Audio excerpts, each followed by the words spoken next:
All right, we'll go ahead and get started. I'll keep admitting people as once we get started. Obviously, welcome everybody to this is part 17 um, of Three Levels. Thank you for being here tonight.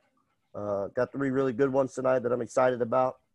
Just a couple ground rules real quick. Obviously, each coach will share. They'll talk their journey, share what they want to share, and then we'll open up for questions after each coach. If you ask a question, please introduce yourself, name, school, where you're from, and then try to ask your question a little directly. Try not to tell a story for everyone's sake. So we'll keep it moving. So first up tonight, we have Coach Gameli Ahelegbe from University of South Dakota. I've got to know Coach G, as he's affectionately known, through this quarantine. Met him on the Alvin Brooks Be Ready sessions. And him and I have really gotten to form a great relationship and friendship. So I'm really excited to hear from him tonight. So without further ado, I'll turn it over to Coach G. Appreciate it, Dave. First of all, I want to thank you for giving me a chance to come on here and kind of share my journey and tell my story a little bit. Obviously, I've been on some of your calls and listen to other people speak, and the platform you have for us coaches to get better, I think, is big time. So I want to thank you for letting me to get on here and speak. And then obviously I'm excited to listen to Coach Kane, Coach Driscoll, two other good coaches. To be honest, while I was kind of preparing to do this thing, I really hate talking about myself. So trying to figure out, like, okay, what do I tell these guys so I don't feel like I'm just talking about myself the entire time. But what I'm going to do is I'm just going to kind of share a little bit of some key moments, I think, in my life that helped mold me to become the coach that I am today, and how I operate and why I kind of just invest so much in guys, because obviously people had to invest in me growing up as a player. I come from a family where both my parents are Ghanaian, and so I'm essentially a first-generation kid living in America. Both my parents coming from Ghana. My dad came first, brought my mom, and, had me and my little brothers and brought the rest of my siblings. So I come from a big family, but come from no money. Sports, basketball was not a huge thing in our family. Obviously, being African, soccer is kind of the sport that everyone plays. But being 6'5", my older brother was like, dude, you're getting too tall to be playing soccer, man. You better go try to find something else. So that's how I kind of started playing basketball. But from my parents, they instilled in me is kind of hard work. I saw my mom work the night shifts as a nurse at a nursing home. My dad was kind of in and out of jobs, trying to make ends meet. And so watching my parents kind of hustle and bustle to kind of make our family work is kind of something that's been instilled in me as far as hard work that I try to approach with my job as an assistant and teach to our guys just the importance of hard work. And so that's one thing I've learned from my parents. And then through my playing experience, there's been three key major moments in my life that I know has helped me become a better coach. And in high school, I was fortunate enough to play for, I think, a Hall of Fame coach in Mark Klingsporn. In my 4 years of high school, and Coach Kane, like this, I played with a guy named Jake Sullivan, who was an Iowa State alum. A teammate of mine, was one of the best pure scorers, pure shooters I've ever seen. But my high school career, I went 77-7.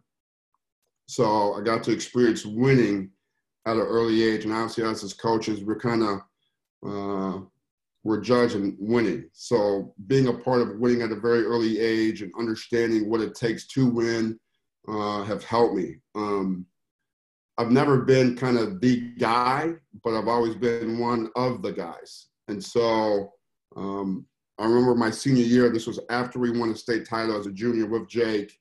We're kind of on our quest to go back to back. And then we're on this road trip and get dressed and get ready to go to shoot around or get ready to for the walkthrough. And then my coach was like, yo, G, you're not playing tonight. I'm like, what? What do you mean I'm not playing tonight? It's like your progress reports just came in. And mind you, I wasn't your best student, but I was a good student. And he was like, hey, you're missing an assignment in this class. I'm like, coach, I got to be in this class. Like, you can't not play me. Like, Coach, I got to play. My mom's coming to the game. And if you guys don't know, for an African woman who works nights, who values her sleep and chooses not to sleep to come watch me play, and she drives and finds out I'm not playing, that's basically an ass whooping ready to happen. So I was like, Coach, you got to play me. My mom's coming to the game. You got to play me. And I was like, no, you missed this class. You missed this assignment in this class, so you're not playing. So I'm like, damn, this is not good. But as a kid, I didn't understand what he was doing at the time. He was instilling in me the accountability, the work ethic, the discipline to realize that it's not always about basketball. That's about, the big picture, and knowing that I'm not going to play basketball for the rest of my life. And so understand that school's important, even though I've been instilled that from my parents, but just my coach instilling that. And I think now as a coach, and we all have those kids that don't take school that important, that, think they're going to play basketball. That's kind of our jobs as coaches, to help them see the big picture. So they understand that one day the ball's going to stop bouncing, and, they got to have a plan what they're going to do when the game of basketball is over. And I think, again, back to my parents, I was fortunate enough to understand the importance of education because they instilled that in me at a very, very early age. And so now a lot of kids, I feel like when we get them, really don't have an idea of what they want to do. And so as coaches, I think we can kind of do a good job of trying to, help paint a picture, steer them in a direction that can help them, move forward in what they want to do after basketball, and at least give them a picture or give them a vision that they can potentially achieve. And then after high school, again, Jake decided to commit to Iowa State super early. I was really pissed. I was like, dude, Jake, you got to kind of let this thing play out so these coaches could come watch us. So I ended up going junior college, chasing Division I dream. And that's where I learned style of play and fit. Obviously, for us coaches now that we're out recruiting, we all have fits that fit for our program. And so when we're recruiting, we're trying to find that fit. And that's how I learned fit, going to play for a junior college out in Neosho County, playing for Craig Fletcher, who's now at Barton County. He loved playing small ball. And in high school, I played the 5. And so everyone was like, gee, you got to kind of be on the wing. And so everyone was like, hey, this JUCO is a D1 JUCO, and go play there, and that will help you with your recruitment. So I went there, and I'm playing the 4 at 6'5". And in today's game, it would suit me a little bit better being a versatile guy. But, then it's like everyone wants the big 7-footers. That didn't fit me. So I was like, dang, this didn't help me at all. But, that's kind of playing there. I obviously had a great experience. It's helped me now in my coaching because of the relationships I have with some JUCO coaches and understanding how to coach junior college kids, because I used to be that kid. So that's where I learned kind of fit in recruiting and style of play and how that relates to where you're going. So that's stories I always share with guys in recruiting. And then from there, obviously, I ended up going to Minnesota State Mankato, playing for a guy named Matt Morgenthaler. I always tell people that my recruiting class was the start of that Division II powerhouse. There at the time when I was playing was the NCC, which is now the league essentially that I'm coaching in now in the Summer League, because a lot of schools that were playing, the South Dakota, North Dakotas, South Dakota States, were in the league that I was playing in at the time. And so, again, through my whole playing career, I've always started. And when I got to Minnesota State, just like most kids, I'm like, man, I didn't go Division I. I had some options, but I was like, I'm going Division II. I'm just going to go kill over there and kind of make my name that way. And when I did that, I got hurt right away. And then I didn't get my starting spot back. And that moment was very, very pivotal for me as a coach, because we all have that player that think they should be starting, that we feel they'll be better off coming off the bench or whatever. Not everyone wants to start, not everyone can start. And I was that guy that was disgruntled, like, coach, I should be starting. Like I've never came off the bench ever in my life, and just disgruntled. I wanted to transfer, the whole 9 yards.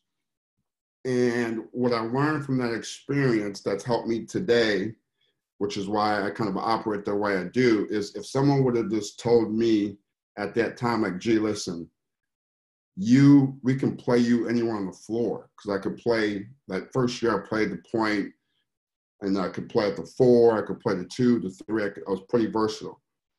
But if someone would have been able to communicate that to me as a role, like, gee, this is going to be your role, and I would have had that understanding, I would have had a better mindset and a better mind frame to attack, to help our team. Granted, our team still won.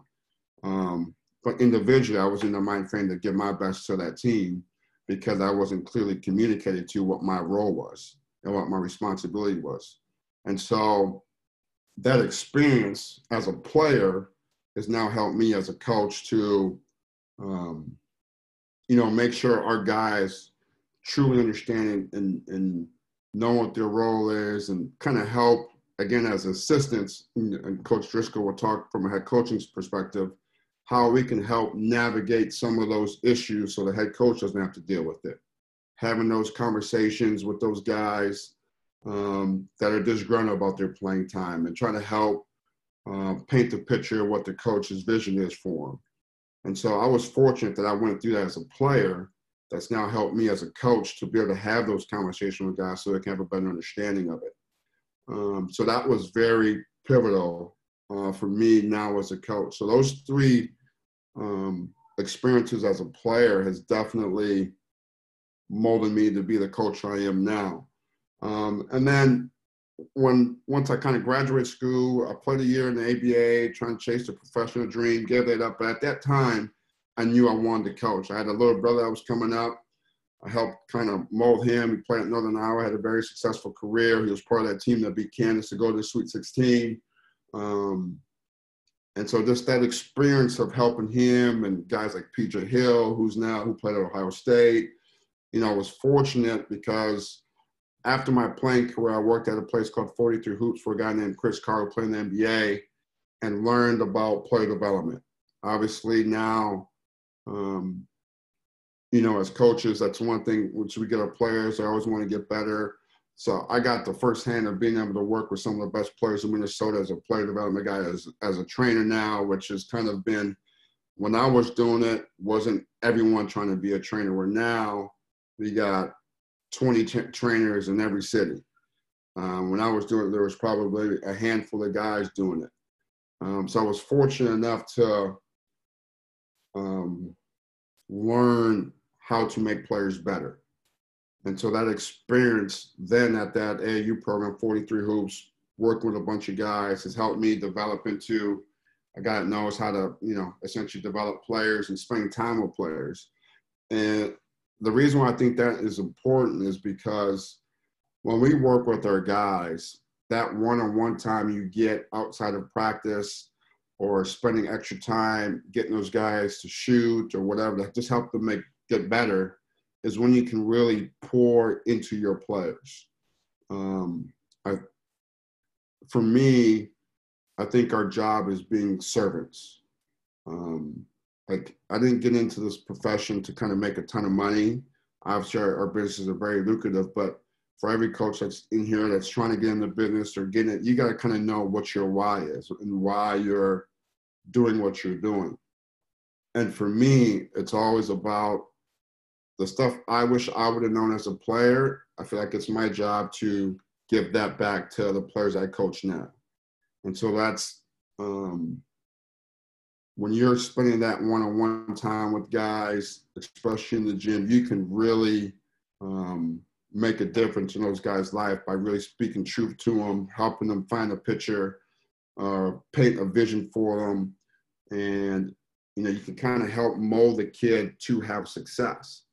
And I've learned a lot of that when I was working at 43 Hoops as a trainer, just spending time, because I was there for 4 years, and I had over 30 kids get a scholarship. And every one of those kids that I've trained, I still talk to this day. And a lot of those guys are now, either playing overseas or now getting in the coaching profession. So it's helped me with my relationships because of the time and the equity I spent with the players back then, just helping them become better people. So I think that's a very, very big component as coaches is when you're getting in the profession, make sure you know your why and not, again, money's never driven me, so that's never been my why. My why has always been about service.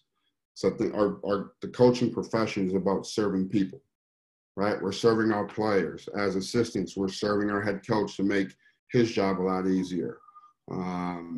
Obviously, everyone's at either a college coach or even a high school. You have a community or school that's passionate about your program. You're serving them because they want your program to be successful. And so I just think as coaches, we got to make sure we know our why or why we're doing what we're doing.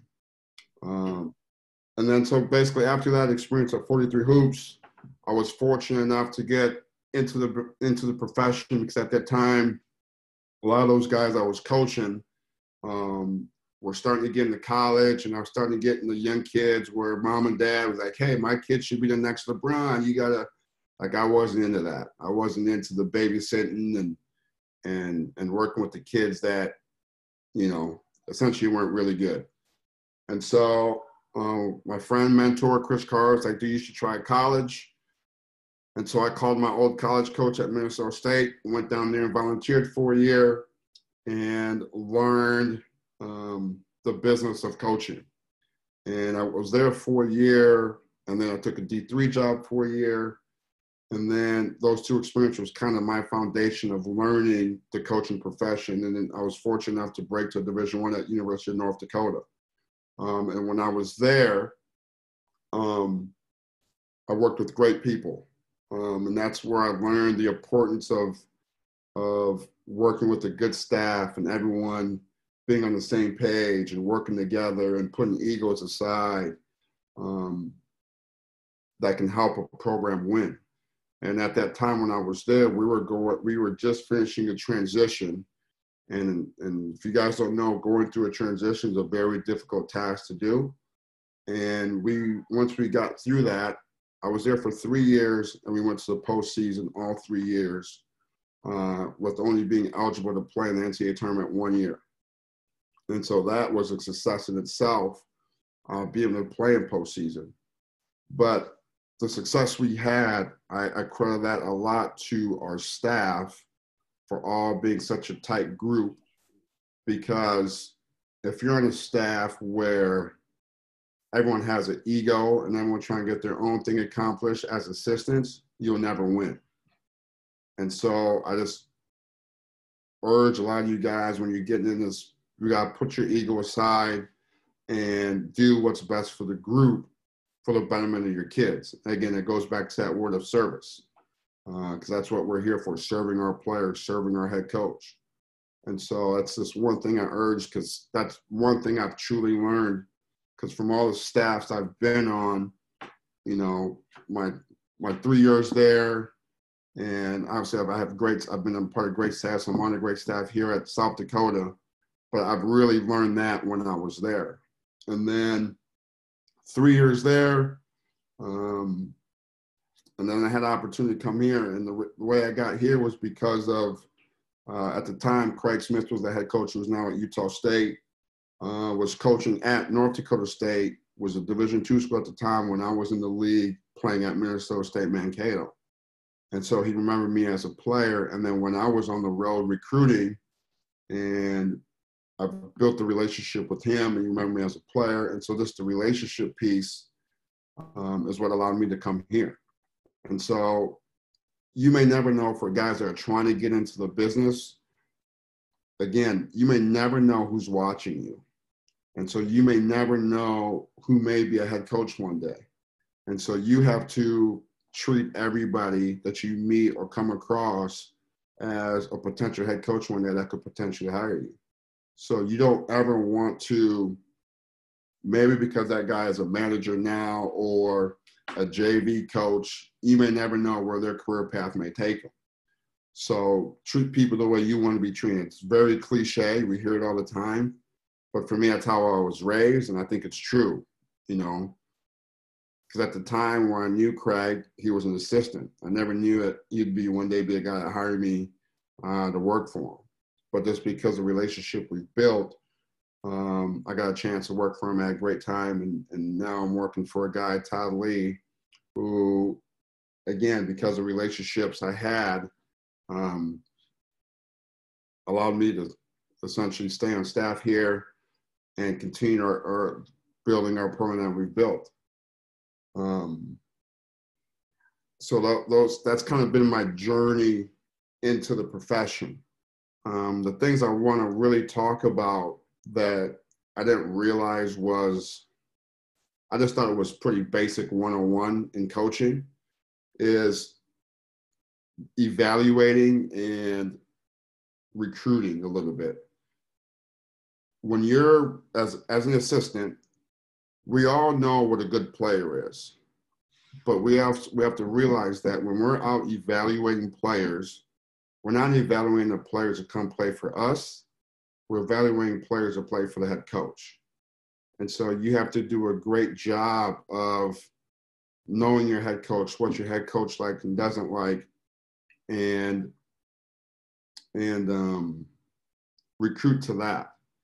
And so I've been fortunate enough being in the Dakotas, knowing that we don't get top tier talent and 4 or 5 star players that come out here. We have to be very deliberate, intentional in how we go about recruiting and evaluating our players. And so I've been fortunate in my time. I've been in the profession now. This is going on my 11th year, 10 full time as a paid assistant, that I've been fortunate enough to sign good players, coach great players, but a lot of that had to do because of trusting our eyes and evaluating people that fit what we do versus the overall perception of social media or what other people are saying to get a kid. And in my 11 years of coaching, I've been a part of 3 losing seasons. And I've been fortunate that I've been around really good coaches, really good staffs that are all about winning and not about their own ego that affect winning. And so because of that is the reason why we've had some success. And I just think that's something that's very key wherever you guys are at, is when you're out recruiting and evaluating players, making sure you're looking what's best for your coach and not what's best for you. Because at the end of the day, you're not the head coach. Once you're the head coach, you want your assistant to recruit to what you like and not what you're wanting. So that's just a little bit about me. The last thing I'll leave you guys with is I always tell people there's time for everything. We always value our time. And in this profession, when you have a family, time is priceless. And for me, what time means, which I think applies to each and every one of you and every day, and what I kind of stress with our players, and again, go about how I work with our players, is, to me, time stands for being truthful, transparent, and transforming yourself. Allowing yourself to have an open mind to learn, to get better, which is allowed, if you're intentional about trying to improve, once you have that open mind, that'll allow you to be better and get better in the profession. And once you're intentional about improving, you allow yourself to have the right mindset and be motivated to improve, to get better as a coach each and every day.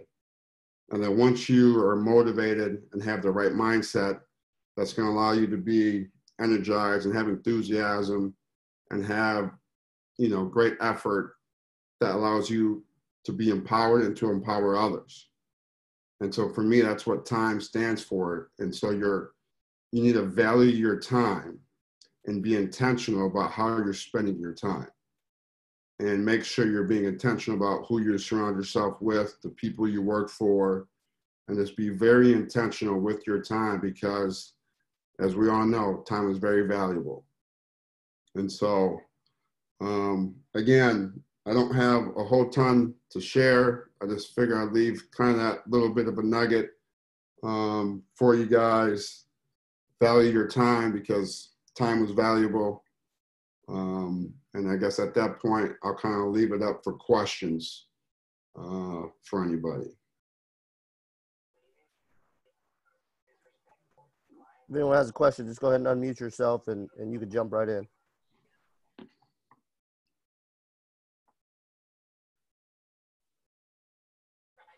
I'll go ahead and ask one.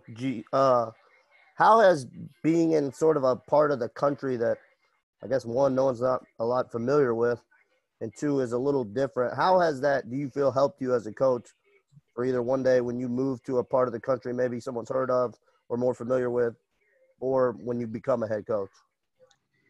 Yeah, it goes back to kind of just being intentional. Like I said, I've been in a country that's not a sexy name. Like shit, there's a lot of people who don't even know that we exist, being in North and South Dakota. So not only do you have to be able to paint a good picture, but you have to do a great job of evaluating players.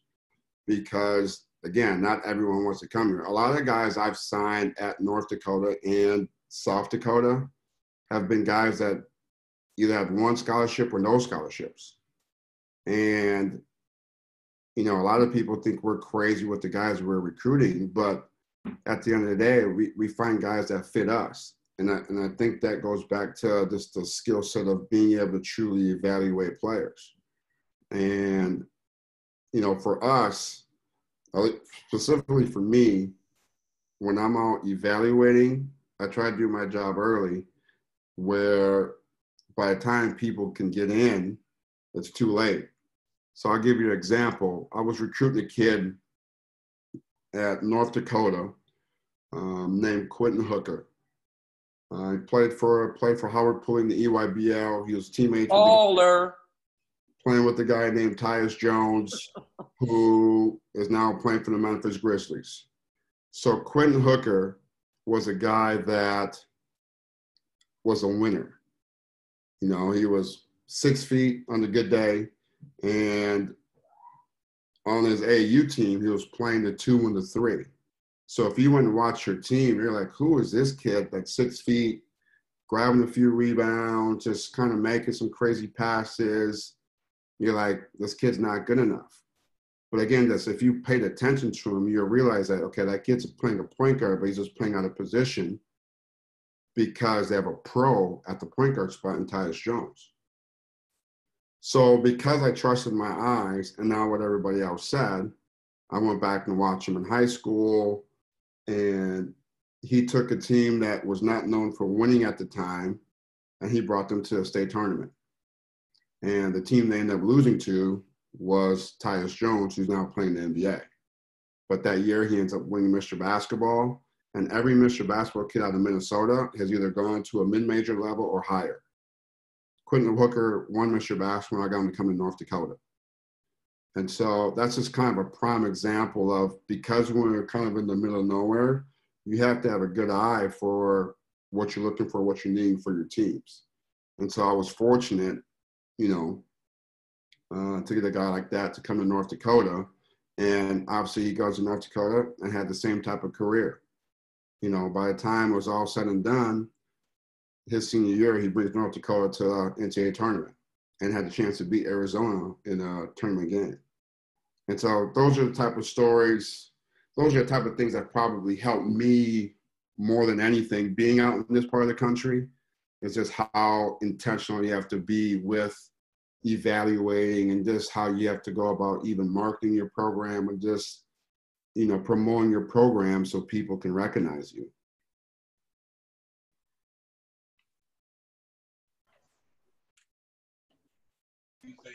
Coach G, are there certain things that you're doing like differently, you think, for the marketing and promoting? Yeah, I don't know if there's anything necessarily different. I just think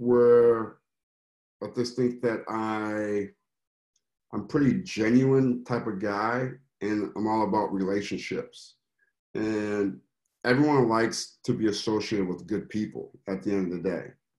And so I think if you just go out and be genuine and about your relationship building with people, I think people will hold you in a higher regard where they'll want to do business with you.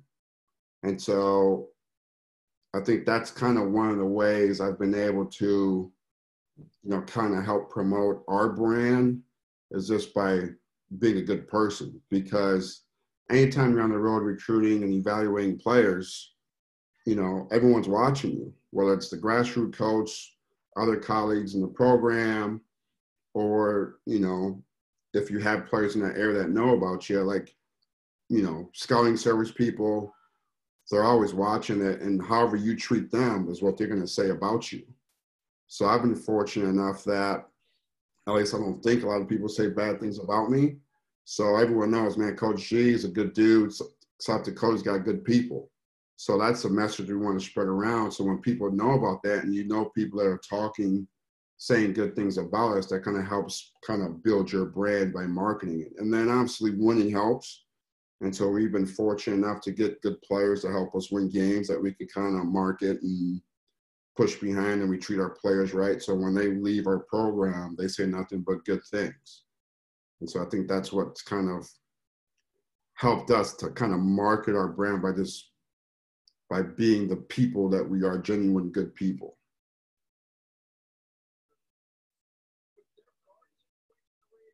Coach G, it's Tim Pete from Missouri Western State. It's been great meeting you and getting to know you especially over these past few weeks.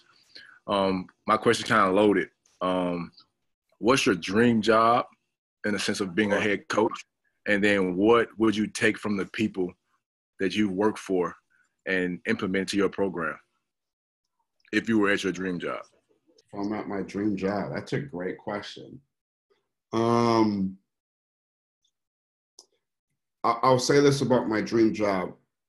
For a long time, Creighton University used to be my dream job, especially when they're in the Missouri Valley, because they had a great fan base. And obviously, my little brother, Gameli Ahelegbe, played at Northern Iowa when the Valley was a really good league. I mean, it's still a great league, don't get me wrong. But their tradition, their fan base that they had there, that was essentially my dream job, was working at Creighton as a head guy.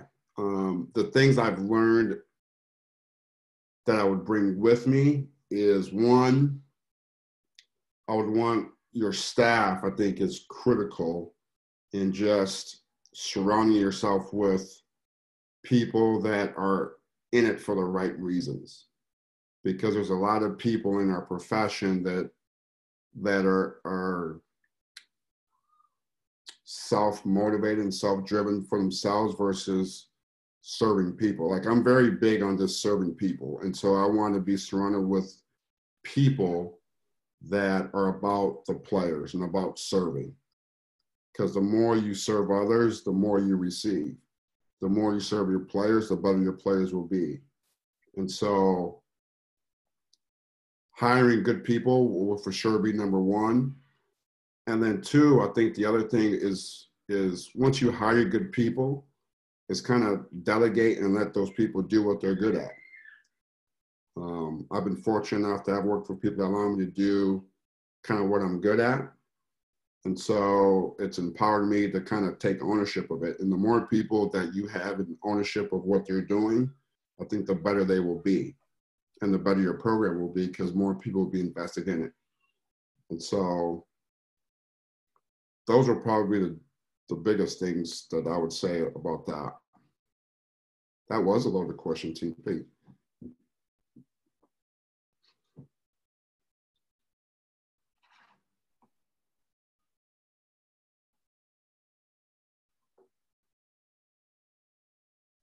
Coach Owens, you want an easier one. How many times you driven by Paul Bunyan and Big Blue? I thought it was a joke. When I used to be a fifth grade teacher, I thought it was a joke in the book until I drove past it. That joke Yeah. is real. Yeah. So here's what's funny. So I've never been, again, I spent all of my coaching career in the Dakota. So for me, I've always had to drive at least 4 to 5 hours just to be in the metropolitan city to see more than one player at a time. And so you spend a lot of time in the car and you kind of, a lot of time on the phone. So I've been fortunate. I think it's helped me because all those long road trips I've had, I've been able to build genuine relationship with people, and I'm still trying to expand my network of people. So like, here's a prime example. Because of that, I've never recruited out East ever. And at my time at South Dakota, we were like, we got to kind of expand our network. And so I started making random trips. I knew nobody out East. And I took one trip out there. And when I went out there, I was out there for 4 days. And so every time I go out there, I have no problem driving 4 or 5 hours because I'm used to doing that here in South Dakota. And at 4 or 5 hours out East, you can get to 5 states in a 4 or 5 hour radius, depending where you're at. And so because of that, I've been fortunate enough to kind of develop some relationships out East with some prep school guys and prep school coaches, AU coaches out East that kind of is helping us, that we're now in position to get some kids from out in that area. But because I'm not afraid to drive 4 or 5 hours, I've been able to not only build great relationship with people out there, but be able to cover a lot more ground just because of my willingness to drive crazy amount of hours.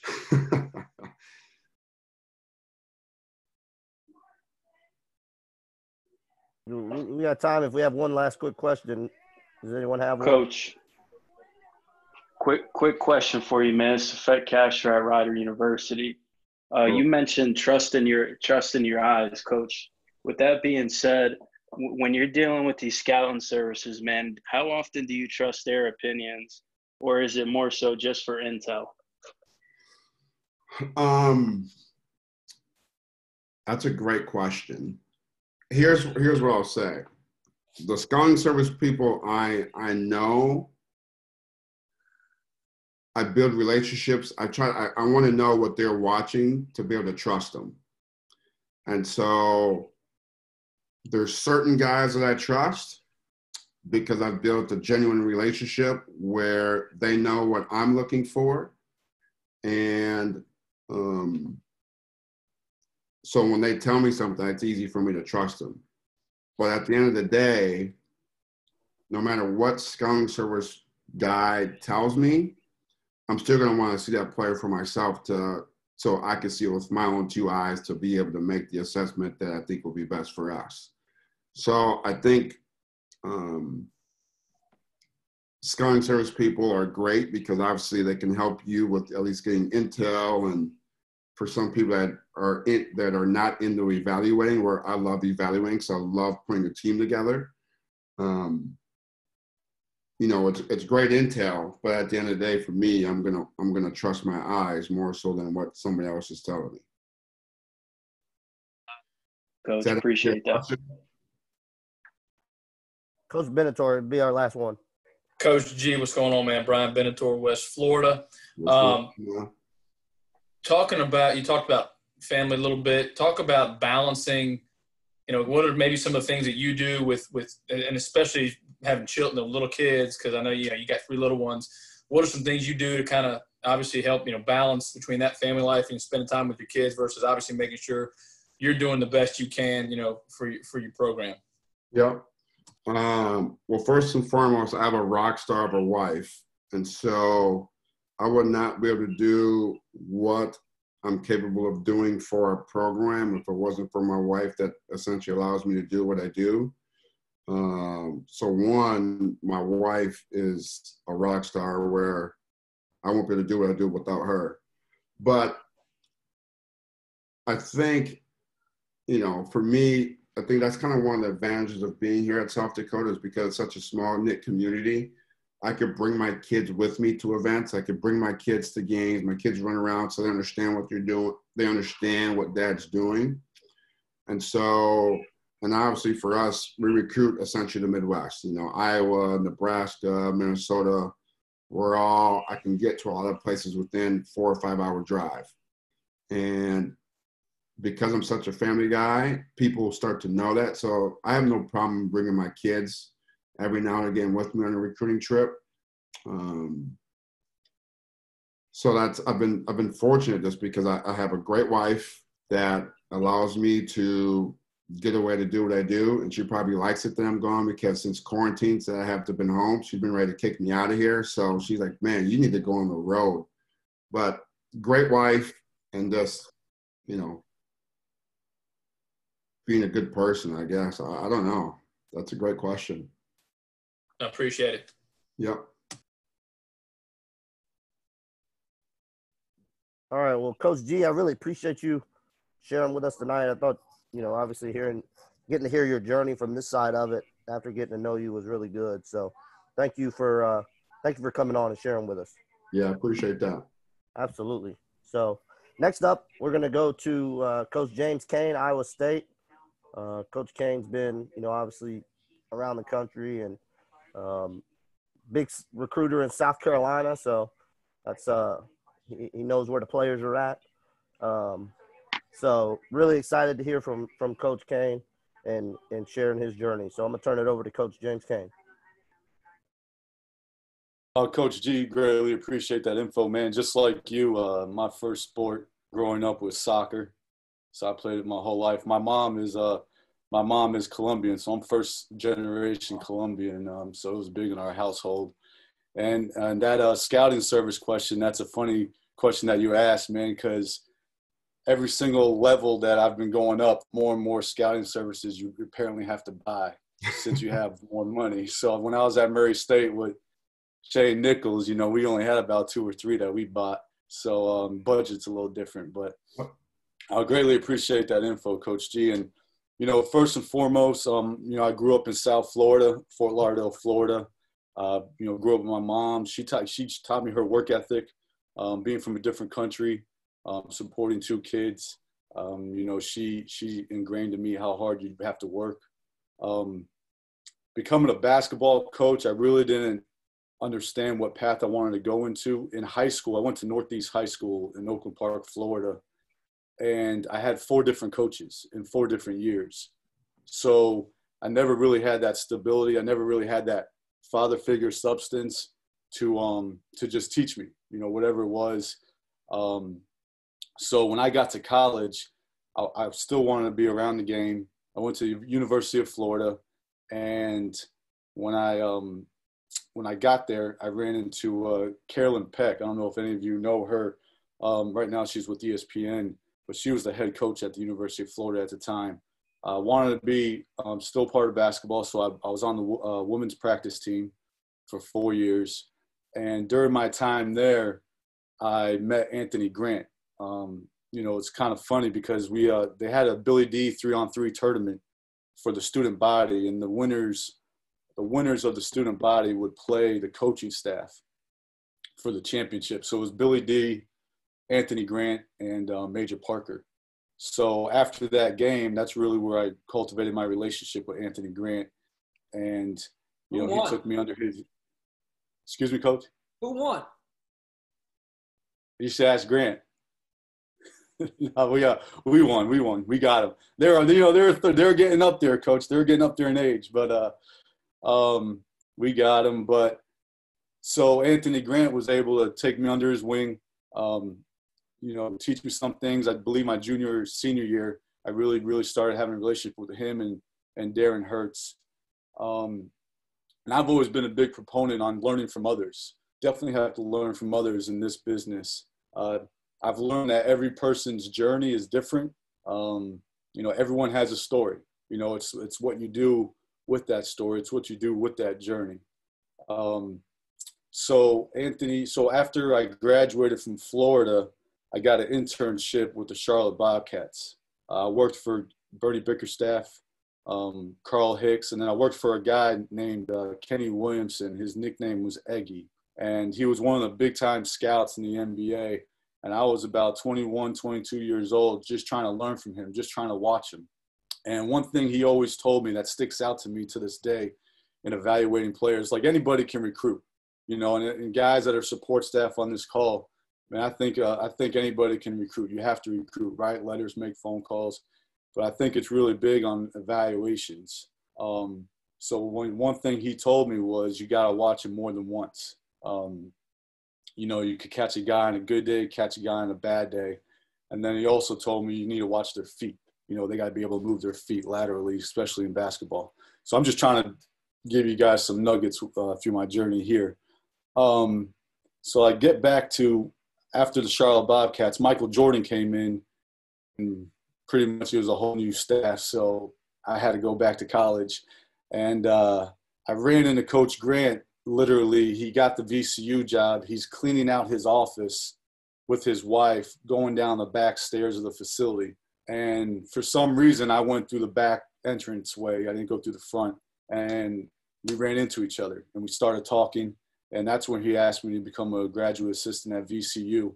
So in this business, one thing I'll tell you is everything's about timing. I don't think there's no plan in timing. You just have to be ready for it. That's what I've learned over the years. Coach Grant took me to VCU, had 3 great successful years there. Learned from some great coaches, John Brandon, Tony Pujol, Alan Edwards, Brett Nelson. So I learned a work ethic from a very young age in the business with them. Anthony Grant, got the Alabama job. He asked me to go with them, so I did. Not to get too personal, I kind of made some roots at VCU, so I kind of, part of me wanted to stay, but I knew I had to leave. And then this goes back to timing, and everything happens for a reason in this business, in my opinion, as well. I get to Alabama, and we have to do a physical. The whole coaching staff has to do a physical. And I found out I had melanoma, cancer. So, if it wasn't for that move, I probably would have, I don't know what would have happened at VCU, the doctor said. So, anyone that's going through transitions in this thing, just know that my personal experience, everything happens for a reason, man. And I've been very fortunate to be around some great people. So I'm at Alabama now, and I'm there for 2 years. And the way I got to Murray State was Anthony Grant was doing scheduling with Steve Prohm. And, out of the blue, he had a position open. I didn't know Coach Prohm at all. I didn't know him at all. So he took Anthony Grant's word, called some people in Florida about recruiting. And next thing you know, I'm at Murray State for the next 6 years. Had tremendous success there with Coach Prohm. Gave me my first shot to prove myself on the road and on the floor. And I'll always be indebted to him for that. So Coach Prohm went off, and he went to Iowa State, and Coach McMahon got the head job. And I was able to see some things that Coach did. And Shane Nichols came on, Tim Kane came on, and the way he had to restart that program because we lost a lot of talent. And the one thing he always said, and I know Shane's on here right now, he always said we have a one-day contract, and he got it from Rick Pitino's book. So it was, I don't know if any of y'all read that, but every single day we walked in, there was a note on the desk saying one-day contract, and that's how you kind of have to approach this thing, with a sense of urgency. And then Matt always used to tell us, you can never be too organized. And I thought I was organized in this thing. Matt McMahon is the most organized human being I've ever been around. So any advice to you guys is, if you think you're organized, you can even become more organized in this. Because the more organized you are, I think the easier the job becomes, because it is a hard job. And I know Coach G, one thing I did learn at Murray State with Coach Prohm and Coach McMahon, I know Coach G touched on it about time. He had his definition of time. I think timing as well equals love. Guys really don't know how much you care until you put in that time with them. And time to me equals love. So funny story, I'll tell you this. We're at Murray State, and we had a lot of success our first year with Coach Prohm. We were one of the last undefeated teams in the country. And a lot of our games were double-digit wins. So that summer, we meet Coach Driscoll in Nashville for a coaching clinic, for like a one-on-one coaching session. And here's another note: you should never have no ego. Your ego should never be too big to learn from others, because we're coming off being ranked 7th in the country. We're sitting down with Coach Driscoll, and who I think is one of the – We finished 7th in the league. Yeah. So I think, you know, I don't know how many of you follow Coach Driscoll. He's one of the best in the country with special situations. He has a binder like this big with every single situation that you could come across. And he puts his binder down, and Coach Prom and I look at each other like, man, we were never in these situations all year long. I mean, we might have had one game. So since that day, Coach Driscoll, I've learned from you, and I have my binder now, you know, and I've listened to your special situations seminars, and that's one thing I've learned over the years. So you should never have no ego. Should ever be too big to learn from somebody else. Coach Grant came back from the NBA, went to the University of Dayton, made the phone call. One of the hardest things I've ever done in my professional life. I don't envy anyone to ever say bye to their players and have to leave, and that's something I had to do. Went to the University of Dayton, was able to see Coach Grant build a foundation with that team that, you know, that they had this year. You know, he was building that foundation 2 years ago. And then full circle at Dayton, I had to pay off a loan. So when I was at VCU as a graduate assistant, I had to take out a $24,000 loan just to make it. And when Coach Grant hired me, that first paycheck that I got from Dayton, I was able to pay back that loan finally. So it was about 10 years later. So my advice to everyone on here, you know, especially support staff guys that are trying to get on being an assistant coach, you have to take risks. Okay, you have to take risks in order to advance. You know, in this profession, it's one of the few professions in the world where every advancement you make, you have to take a pay cut as well, most likely, especially coming from support staff, which I was for 7 years. Timing is everything, and then you got to stay the course. You got to stay the course in this thing, because I was a video coordinator for about 6 years, and I was burnt out. I was done with it. I was going to probably go back. Do something else. You know, I did collections one summer. I sold insurance another summer.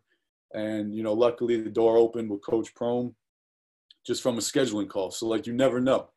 You never know whenever that door opens. But when it does open, you have to be willing to relocate. And then I got the phone call from Coach Prom about going 2 years ago. So I left Dayton, came to the Big 12 to reunite with Coach Prom. And you know, I'm here now. So I've been fortunate to be around some great coaches, great assistant coaches, great support staff. I think the best leaders, are the ones that serve, like Coach G said.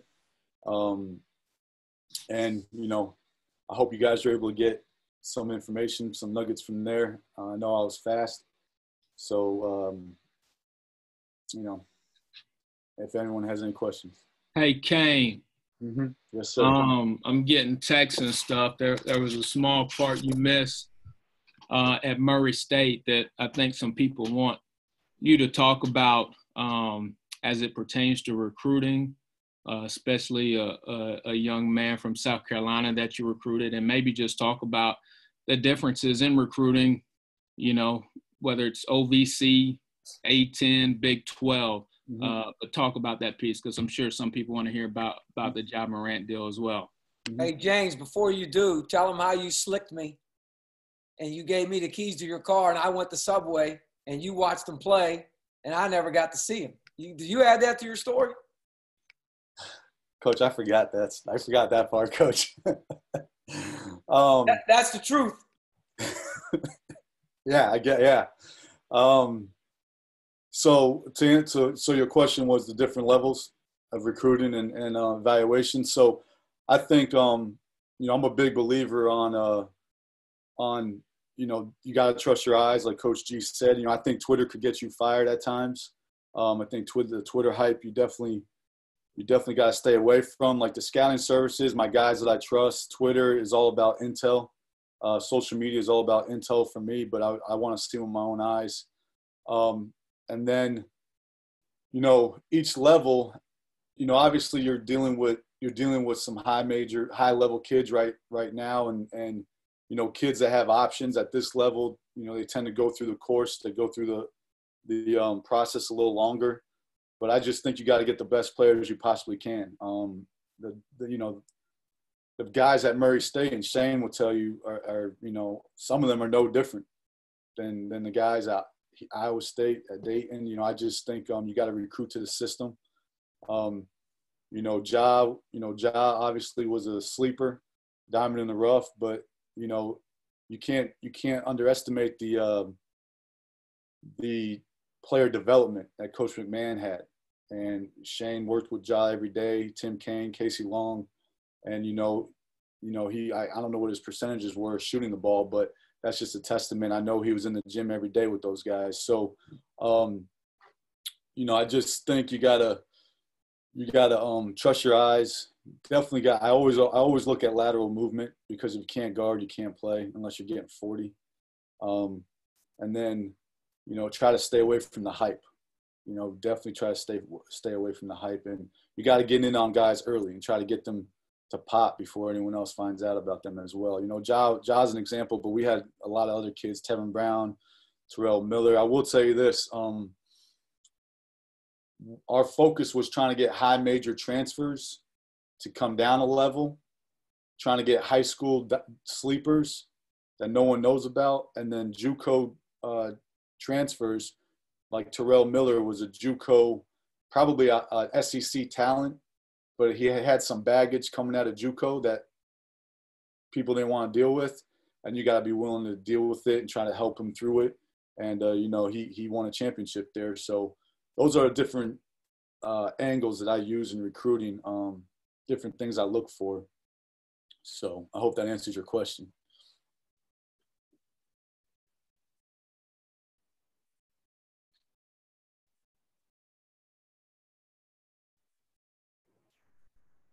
Any other questions?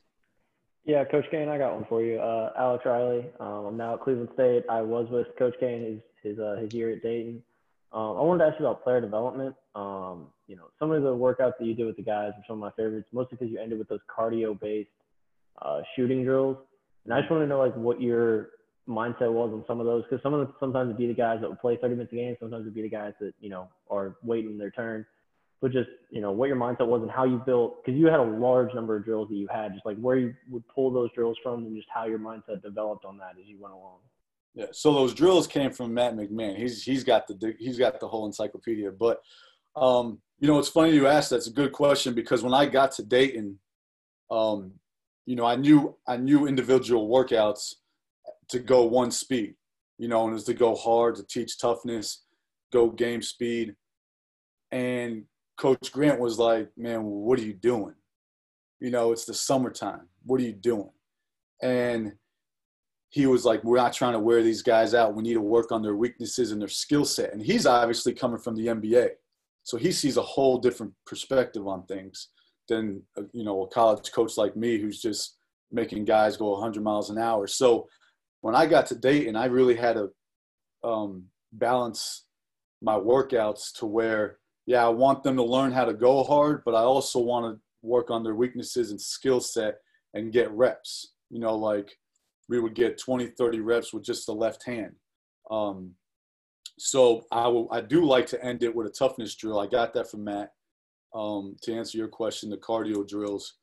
And now with Iowa State, it's kind of the same thing. I kind of taken my foot off the gas a little bit in individual workouts, especially in the summertime, to teach more about skill development and to work on people's weaknesses. Like Obi Toppin, and Alex was there.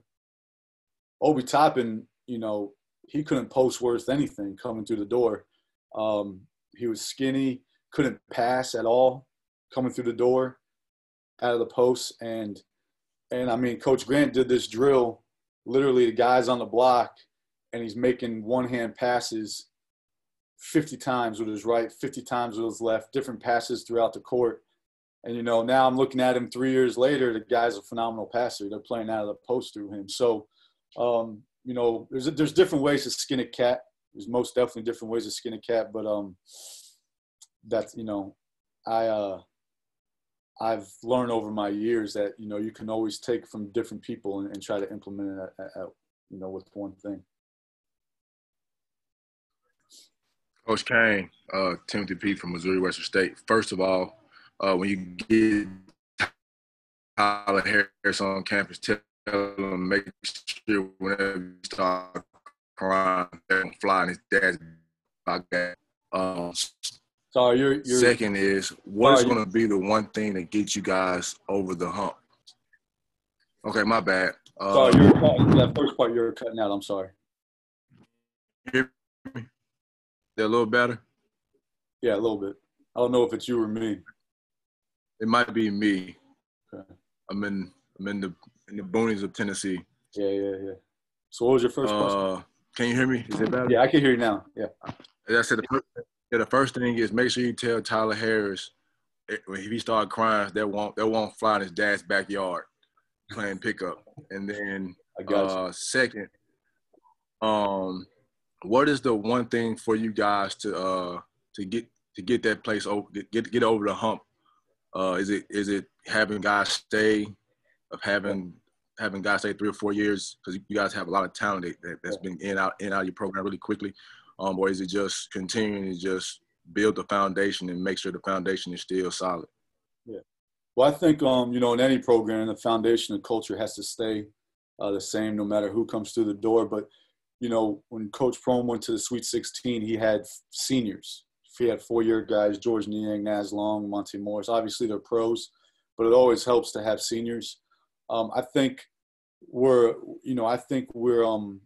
a victim of our own success recruiting. And I didn't recruit any of these guys. It was Neil Berry, Danielle Robinson, William Small, Coach Prohm. They recruited the roster before I got here. And those guys were 1-and-dones, 2-and-dones. We lost a lot of talent. The past 2 years, guys that should still be in the program if they didn't leave early. But, this transfer market this past year, we were patient. We got some experience. Like you said, Tyler, got Blake Hinson, got Jalen Coleman-Land. So we got some older guys to come in and try to bring that experience from different levels. They played high major basketball as well. So I feel really good about our squad this year. I think we're definitely going to be able to hold our own. And then, next year, I think right now they're all juniors. And then next year they'll all be seniors. We had a good transfer sitting out from Troy, who I think has a chance. I just think it's just a matter of experience for us to get back to getting older.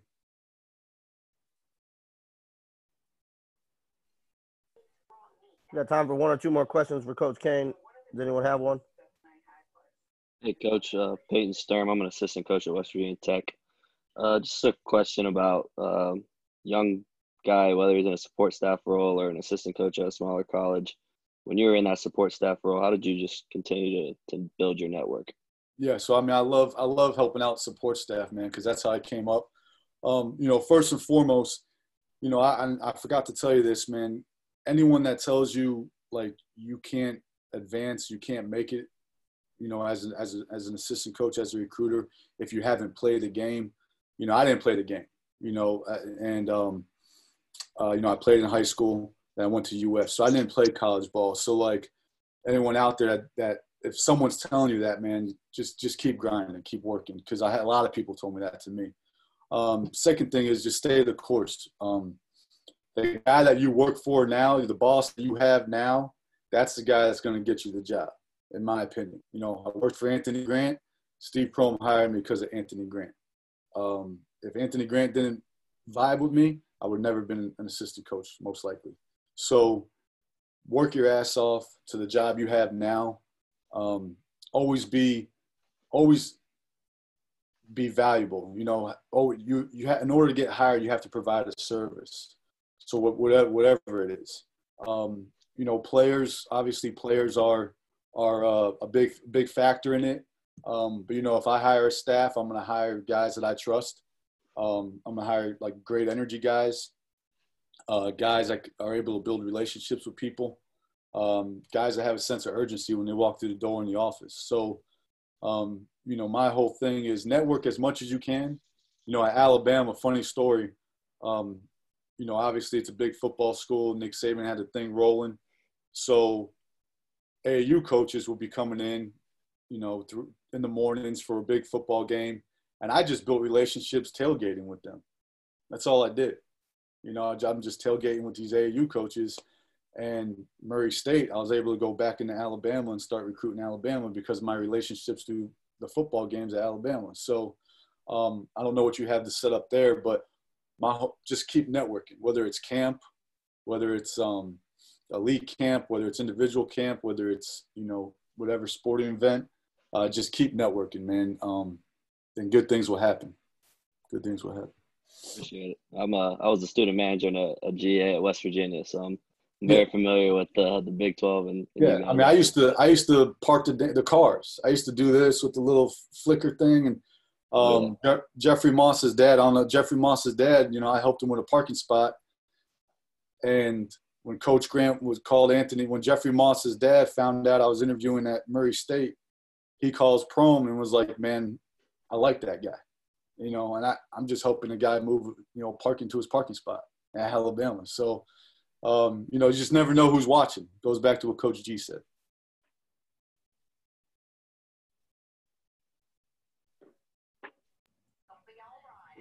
Anyone got one last question for Coach Kane?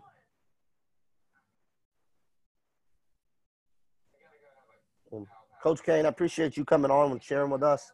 Yeah. Obviously, really good insight into your journey, and obviously, there's a reason you're one of the best at what you do. So, really appreciate you. Really appreciate you coming on and sharing with us. Do you have anything you want to close with? No, just my whole thing is throughout my whole career, man, I put players first. You know, put your players first that you have there, and everything else will fall in place. And you know, everything happens for a reason in this business, man. So just, you know, you guys, you know, I've done other things. I've done other things, and on our worst day, coaching, you know, it's not that bad. You know, it's not that bad. It could be, you know. So just remember that, guys. Awesome. Well, thank you again for coming on and sharing with us. Last up tonight, one of the most energetic people in the business, one of the most humble, one of the nicest, and obviously one of the best coaches, Coach Matt Driscoll at North Florida. Really enjoyed getting to know Coach Driscoll. I don't even know if he knows this. He watched our AU team a couple times, and I don't know if he took any of our players. Coach Evans told him they weren't good enough, but no, I'm excited to hear Coach Driscoll and what he's got to share. So I'll turn it over to Coach Driscoll. First of all, Coach G, I wanted to show that monument I was talking about in Jimmy. I got to speak up there for Dan Nynum. You know Dan. And he put me up in a casino, and I spoke up there. It was great. There was probably like 10 people that came to the clinic, and he told me that the year before it was sold out. He just forgot to tell me that Tubby spoke. So, but it was a great experience. And Coach Kane, you and Coach G come from Pittsburgh. You ain't playing soccer, so I ain't got no soccer stories for y'all. But I will tell you this. Coach, before you start, please tell me you have a Dunkin' Donuts coffee somewhere. So the answer to your question is no, I don't. Because I have a $20 bet right now with somebody that you have Dunkin' Donuts with you. I actually am going water right now. I went down to 124 ounce a day, 3 cream, 6 Splenda. So I apologize for you losing. We don't like to say the word sorry.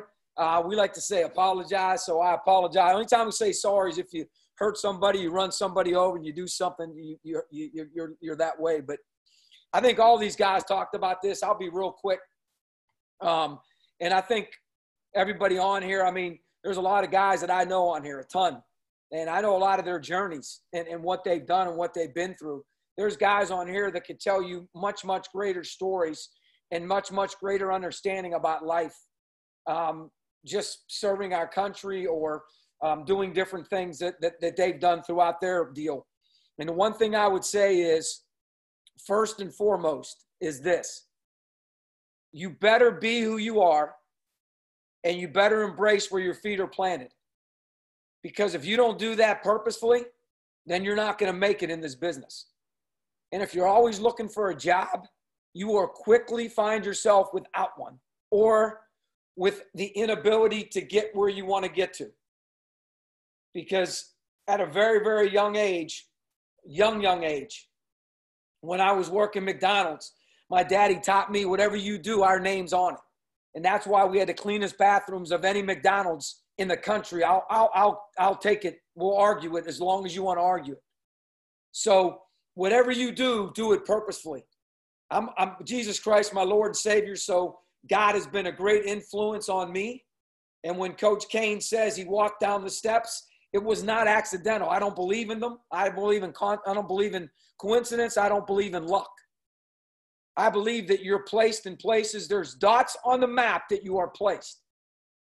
And when you are placed there, your job is to do what you're supposed to do for the reason that Coach had said earlier and Coach G had said earlier, because that's where you are. Forget what you're getting paid. Now, I do disagree with Coach in the sense that you have to look at things for money for a lot of different reasons, because money is something that comes into play. But we've all done less with more, and we've all gone places that $4,800 as a head coach at a Division III, I'll talk to you about it in a second, taking a job and getting fired, then you take half your salary, or you get out of the business and you decide what you do. All those things are all part of it. But I believe deeply that the Pump said it early when I got to know them early, that it's all about relationships. And Coach Kane and Coach G, when I was the president of the assistant coaches, and we put together a clinic, and we had all these 600-700 people out there doing this huge thing on networking, when they asked Bruce Weber at the end, so if I do X, Y, and Z, are you going to hire me? He looked this guy straight in the eye, and he said, no. I'm going to hire dudes who got my back. I'm going to hire dudes I trust. I'm going to hire dudes I know, because we understand what's inside this business. And I think when you look at it, and when you look at your dots and you see the way you've gone, the way in which you prepare yourself, the way in which you have character, the way you act when no one's watching, the way in which you approach your everyday, when you do these things, you're placing dots on a map. That's all you're doing. Nothing less than that. And understand that. You're not going to AAU to get a job. You're not going to the JUCO out in Hutch to get it. You're not doing these things. You're going there because that's your job at that particular moment. What transpires from there, in the way in which you approach people, and the better we are as listeners, that's where it all starts to unfold.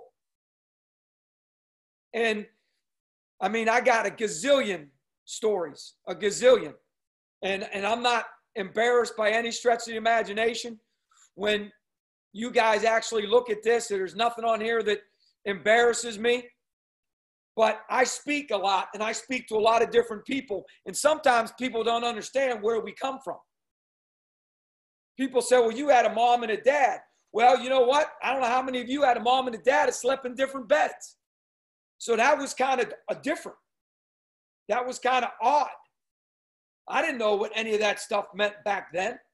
So we all have different things. But when we go through life, all this stuff, all these dots on a map, all these relationships, they go 1, 2, 3. These greens are before I even got into coaching.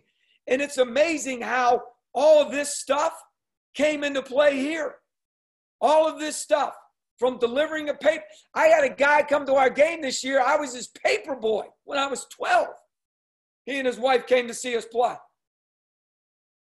So don't think that what you do every single day, just go at every day and make a difference in someone's life. And when you do that, everything else will take its own course. When you look through how different people do things, and you look through coaching, So just coaching in and of itself, a real coaching job. I was 24 when I got my first one. And 44 when I got my, so 20-year span between being a high school coach and becoming a Division I head coach. A 20-year span.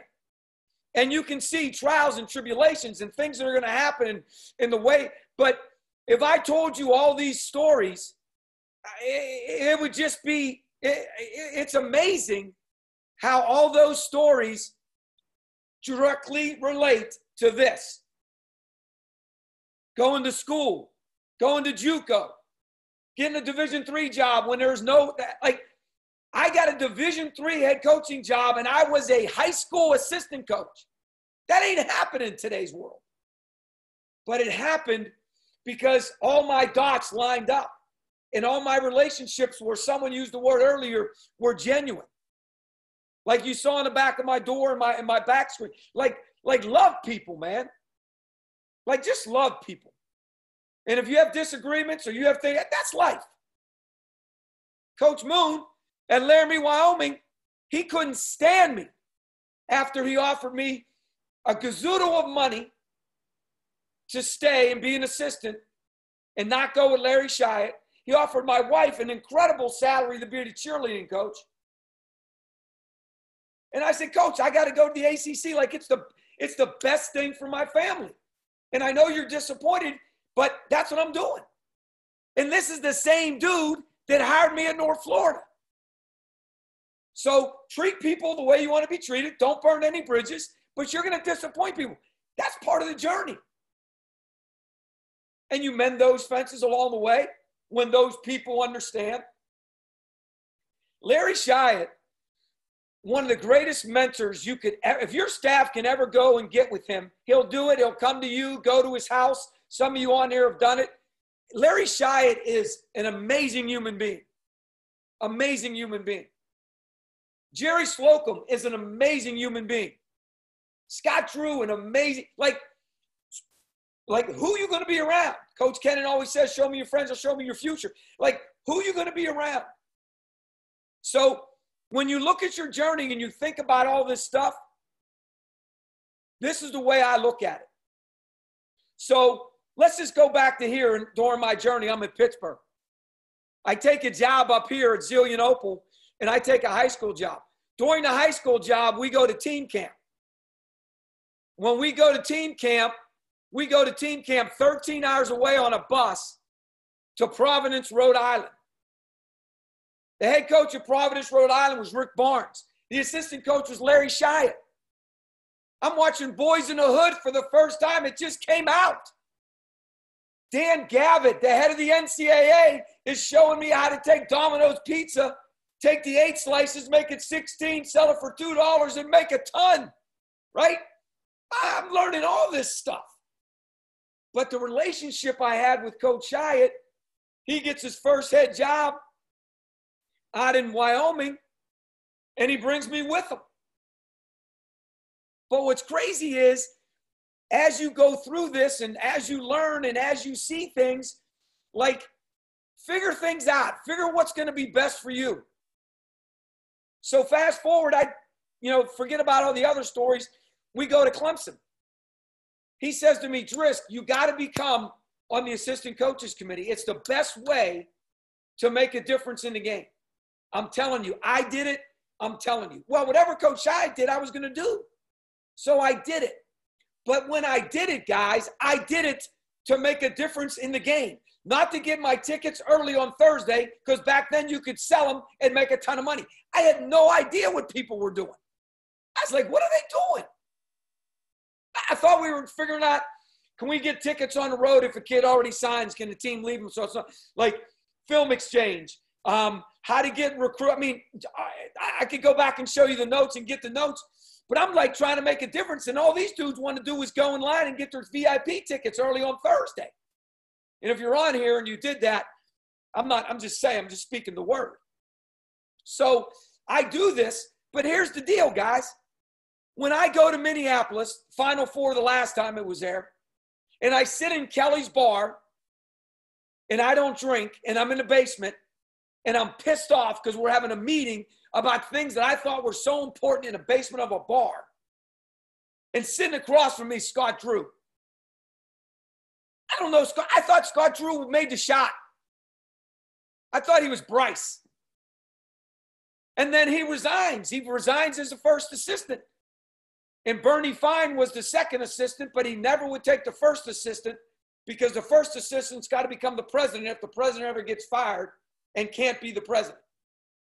So Scott Drew said, look, this dude right here, like he should be the first assistant. Next thing you know, first assistant, guy gets fired. He loses his Division I status. I become the president.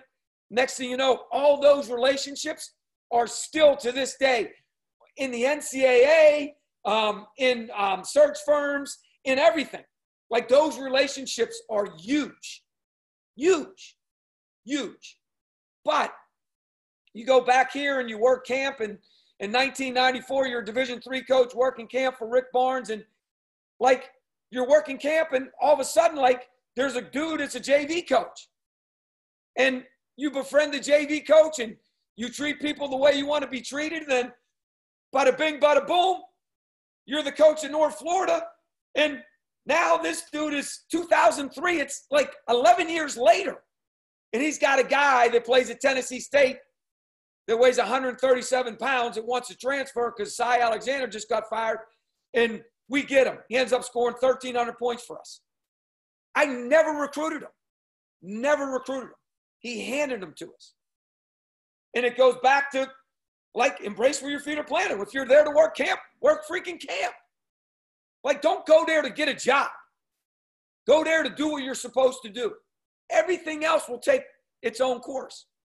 And then, as you continue to go through it, or you continue to whatever, like, when we get the Valpo job, and we're sitting in here for 7 weeks, I can't tell you the story about how the whole thing Baylor went down. It's a 2-hour series by itself. It's awesome. But guess what? The whole thing took place in LA. It all took place in LA.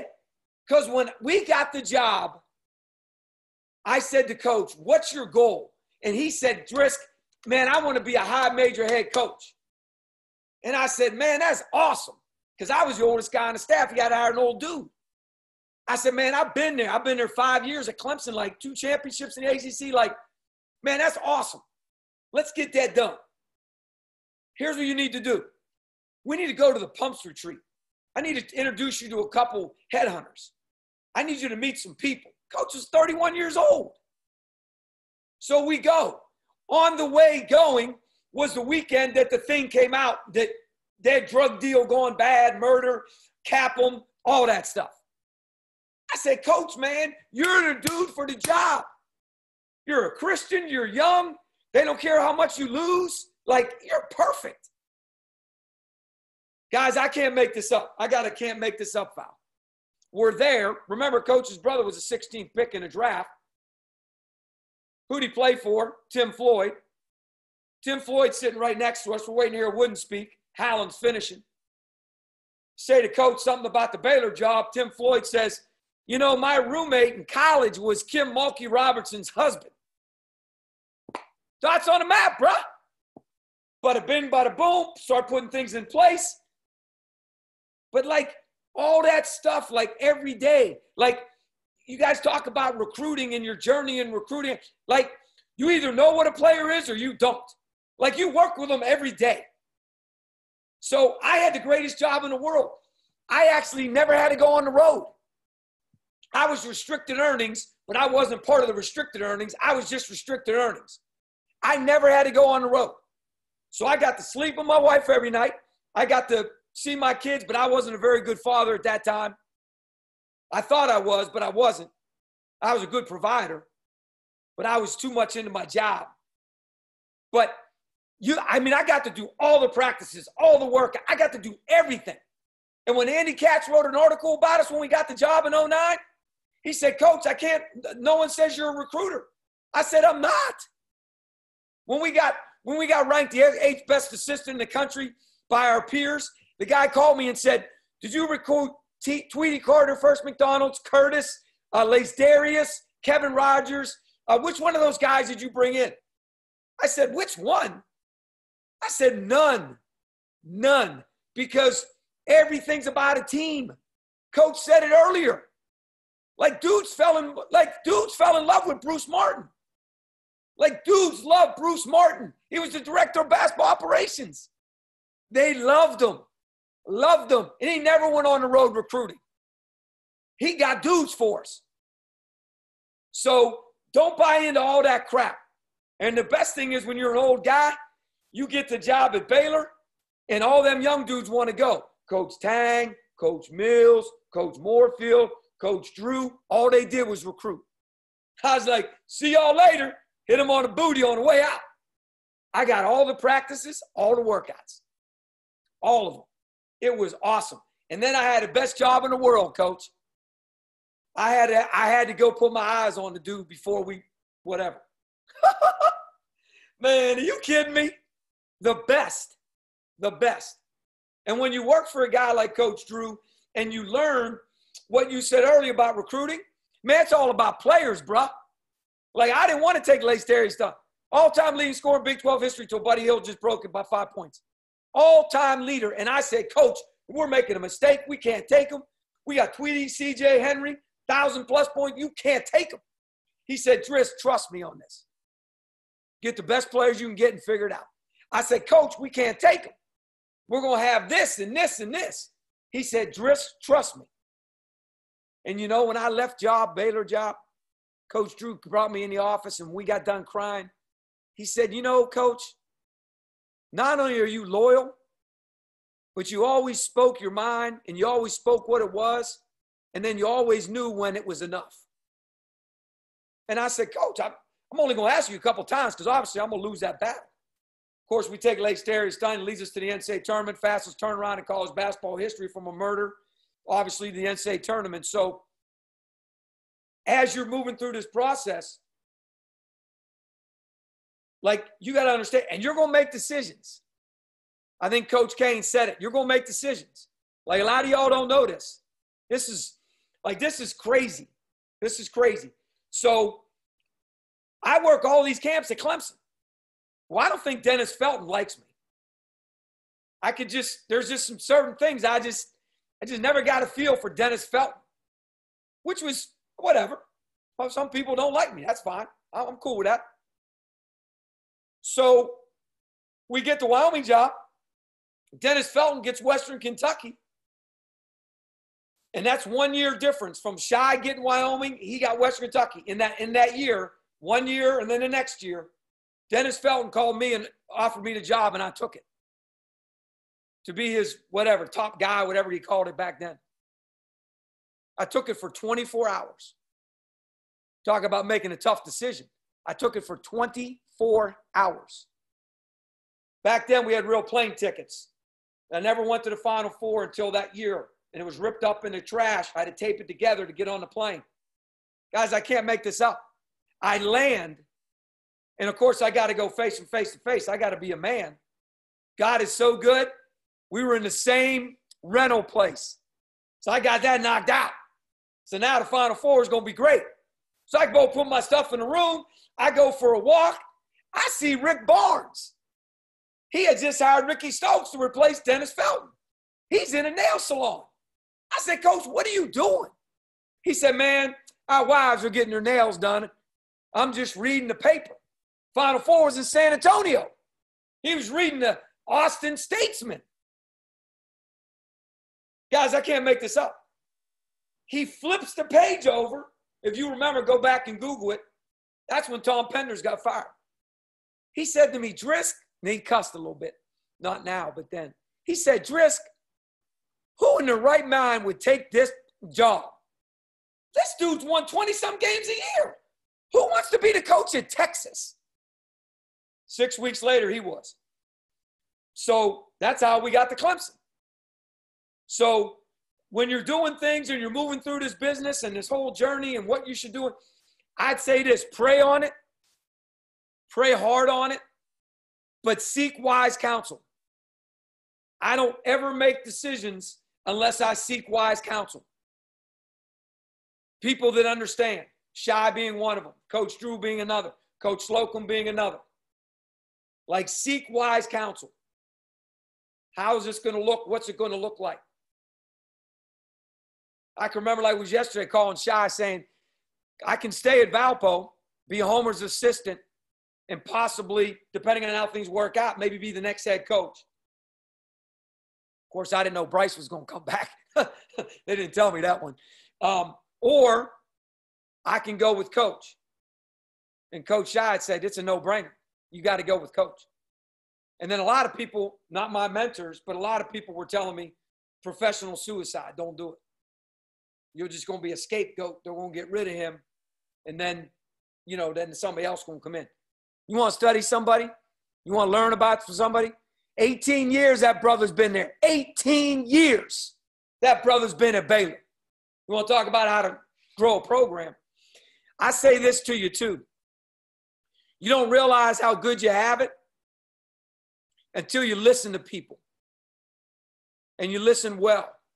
Thad Mata grabbed me. He only knew me from recruiting. I didn't know him from Adam. He said, here's my cell number. I'll never forget it. We were at Cincinnati at the Adidas. And he was walking with Luann Humphrey from the NCAA tournament. So I figured, I knew Luann from the NCAA enforcement because of when I was the president. So I figured he was in trouble. So I tried to stay away. I veered away from them. He said, here's my cell number. Call me. I want to talk to you about your job. I hear it's a lot like Butler. Here's what he told me. When we won our first championship, I took the note card, took a picture of it, and sent it to him. One of the things he told me was, celebrate small victories. Always celebrate small victories. We still do that to this day. We still do that to this day. Because, man, it's tough. It's tough as you grow and as you move through it. And when you look back at what you're doing and kind of the way in which you're doing it, like when you really look at your journey, if you break it down like this, like there's so many different things that transpired and so many different things that happened as you went through it that, for instance, like being rejected. And I know it says on there, I got divorced. I know you guys read that on there, screenshot it, whatever. That ain't what I'm talking about. Like being rejected. So understand, you may not get everything you want. You may not be able to get involved, even though you think you should be involved. And the other thing is, like, you better be willing to be rejected a ton. It's like recruiting. You're going to hear no a whole lot more than yes, but you know what? Sometimes no's are good. That means we can go recruit somebody else. So rejection happens. I lost my mind when I was a finalist of Robert Morris. We hadn't gone to the NCAA tournament yet, but we were getting there. It was in my hometown. I literally interviewed with another guy. They hit us because it was all fake. We were all pawns. And the reason I know that is because when I walked into the president's office, he had a St. Joseph's Final Four ball behind him. He was a vice president of St. Joseph's when Mike Rice was an assistant, when they went to the Final Four. You know what I said to him? I said, hey, it's great to be here. Thanks for having me, but I ain't getting this job because I know where Mike Rice coached. So he laughed. Funny story, when we went to the NCAA tournament in 2015, he's one of the first guys that texted me, the president, from Robert Morris, and that's who we played.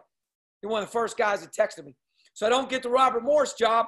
There's a job in the league the next year at St. Francis, and their AD and their president called for me. Their AD and their president called for me. We went to the NCAA tournament. A guy on the committee was at the game.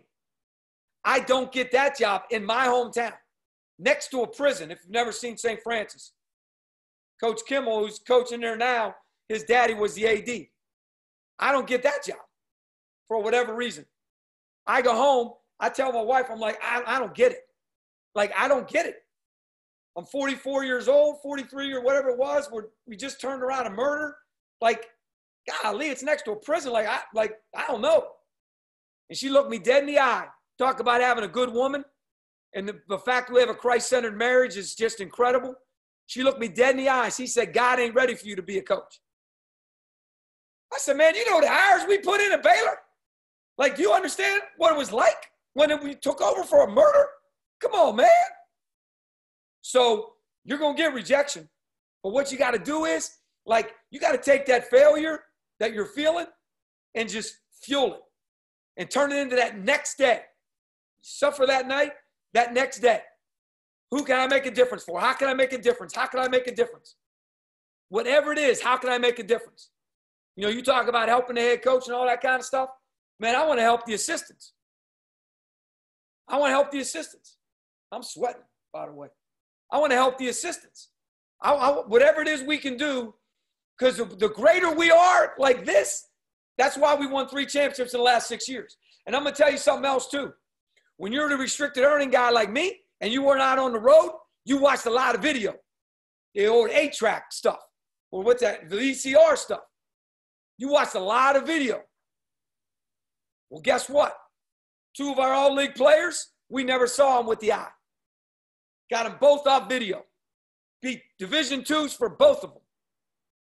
And in this day and age, what just happened with COVID, I don't know how many of you all signed, but we signed 2 dudes. So you better get good at video. You're watching all these AAU tournaments over the weekend, you better get good at video and try to figure out. That's the hardest part. You can't find out what they're like in the stands, what they're like in the parking lot, what they're like in the concession stand. That's the part you're missing. But you better get your eye right on that video, because there's some dudes out there that can play. I never believed in it. I thought it was a farce. I don't even look at it. The assistants looked at it. Joker came in my office. I said, man, this dude's a baller. Scored 1,600 points. So this pandemic's got me a little bit odd because I can't hug people anymore. So that's going to be odd for me. But pour into these cats that you got. Like, pour into them. Because it don't matter. It don't matter. Forget about basketball. It don't matter. When they're telling you about their problems, they're telling you about their family, they're telling you about everything. Everything. You're there when the moms die from being a closet alcoholic. Like, pour into these dudes, man. Because this is what you do. This is what you're supposed to do. You sign up to be a coach. You want to be a coach? Be a coach. Told that to my son. He's in the business now. He was in your league, Coach G. Ed Oral Roberts is a GA. He's an NAIA guy now. But you better pour into this. And everything else will take care of itself. So I know I was all over the place, but good thing is all the spitting's on my screen, so y'all are safe.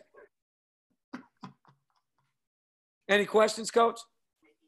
If anyone has any questions, just go ahead and unmute yourself.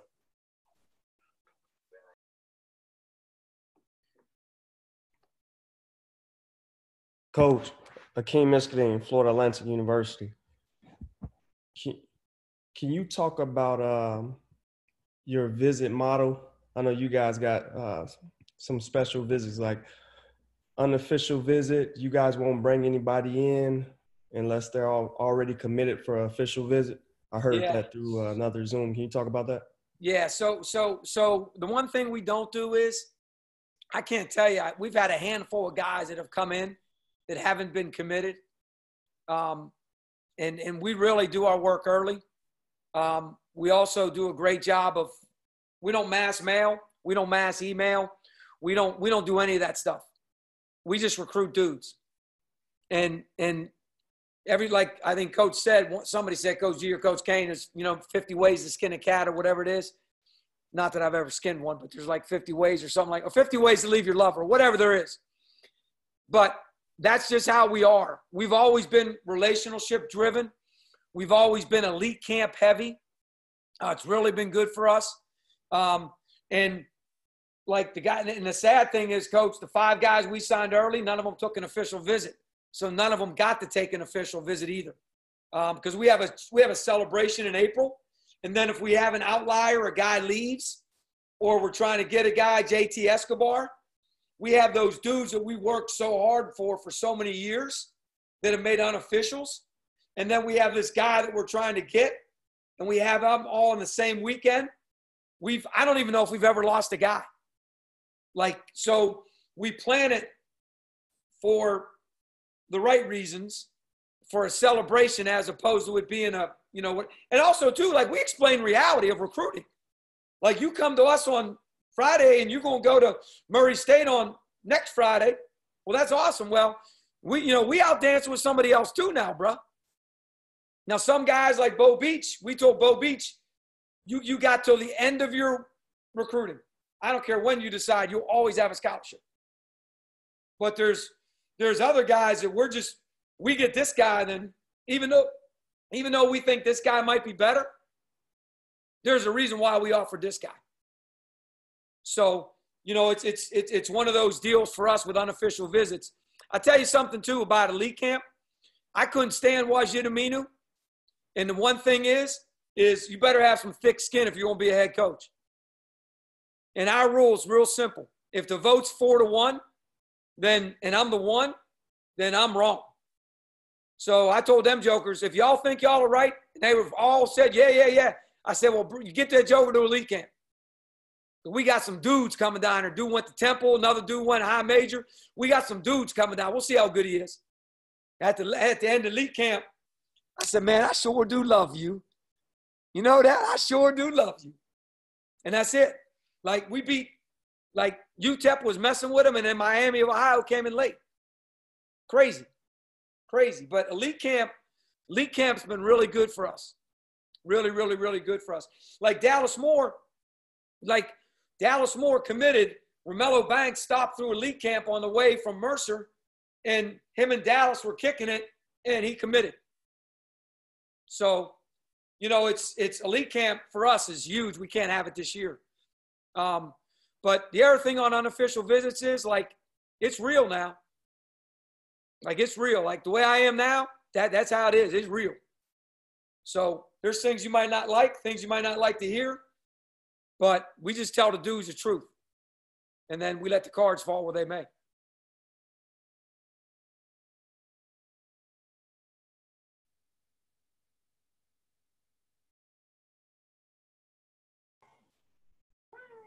Coach D, I'll go. Brian Bennett for West Florida. Rule, Brian. Sorry. Well, no. I'm saying what we just did there is a really good recruiting tool. It's called Fair the enough. 2-second rule. I like it. Sometimes and then next thing you know, the kid was going to say something else. And then that's all that silence is tough. That is. I like it. I like it. One thing you would go back and tell your younger self after doing this for as long as you have to help the young guys? The one thing I always argue with myself about was I should have just went and been a manager. And I think if I'd have went and been a manager, my path may have been a little bit whatever, and that I might have been able to, but I wanted to play. I didn't care that it was Division III. So I was chasing that, and then I was chasing a girl, and that was all messed up. And so that would be the only thing. I mean, so when I say go back and tell my younger you what you want to tell your younger you, I would say whatever you do, make sure you pick up all the crumbs you can possibly pick up. Coach Scheid always calls it about being a paper cupper, picker-upper. Pick up trash, like pick up crumbs. Successful people always leave crumbs. Successful people always leave crumbs. And just pick them up. Just keep picking them up. This, I like that. I like this. I like this. I like this. I like this. Whatever it doesn't matter what they do. Just pick up those crumbs. And then as you pick them up, kind of figure out how it works for you. And I'm just telling you from my heart, I wouldn't change a thing. That's the only thing I ever thought about. That was probably 10 years ago. I love everything about my life. Everything. I love the people that I've met. I've loved the difference I've made. I love the significance I've had. And we've had a chance to, do other things because we had success and all that kind of stuff. But for some reason, God just really wants us here in Jacksonville. So. No, that's perfect. That's perfect. Thank you. I appreciate it. Probably should have done a better job maybe with my kids maybe. My son played for us. So the first Thanksgiving we had as a team, we talked about what we're thankful for. And he said, it's nice to have Thanksgiving dinner with Dad for the first time in X amount of years. That was kind of hurtful. But then he realized as he was with me that, you know, it wasn't personal. I used to go home, eat with him, read to him, lay in bed with him, one eye open. As soon as they were gone, bam, I was gone. So now I became a bad husband, you know? So, you know, I wish I had done a better job with that, but man, gotcha. I'm sweating. Appreciate it. High energy. I love life. Very high energy. I love it. When my brother committed suicide, it resonated with me. The pain, the hurt, the hate, selfishness, to probably not till like 6-7 years ago, I figured out, man, it wasn't that joker's fault. Man, it was our fault. Bought a birthday card for me for the first time in his life at age 27. My birthday was 6 days later. And I'm like, and I even said to my mom, Mom, didn't you realize like something was going on? Like, he never does that. Well, I thought he was, you know, I'm like, I was pissed. But so that's why every day to me is crucial. Crucial. I got to make a difference in someone's life. Coach G, what's up? I forgot what I was going to ask. I'm sorry. I know I'm not. I apologize. I'll say this. Paul Bunyan left a lasting impression on you because you pulled that picture up pretty quickly. Yeah, well, Bemidji was cold off that lake now. And by the way, that dude, Matt Bowen, was an assistant at Valparaiso. Talk about dots on the map. For sure. That's why I stopped to see him. Yeah. I never would have saw Paul Bunyan if I wouldn't have stopped to see him. True. I liked your journey, man. It's good stuff. And I will say this. When I talked about trusting your eyes, whether it's on film or in person, obviously I like to do it in person, but film can lie to you. You got to make sure you know what you're watching when you're watching it, because film can lie to you. So, you know what looks bad too, Coach Kane, is foot speed. That's one of the hardest things to see. Yeah, without a doubt. Because that kid came for us. He was a lot better than he was on video.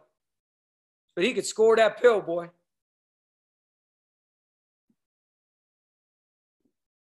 Coach Driscoll, Justin Levine, great to see you again. What up, bro? You know my house is always open. Yeah, funny story.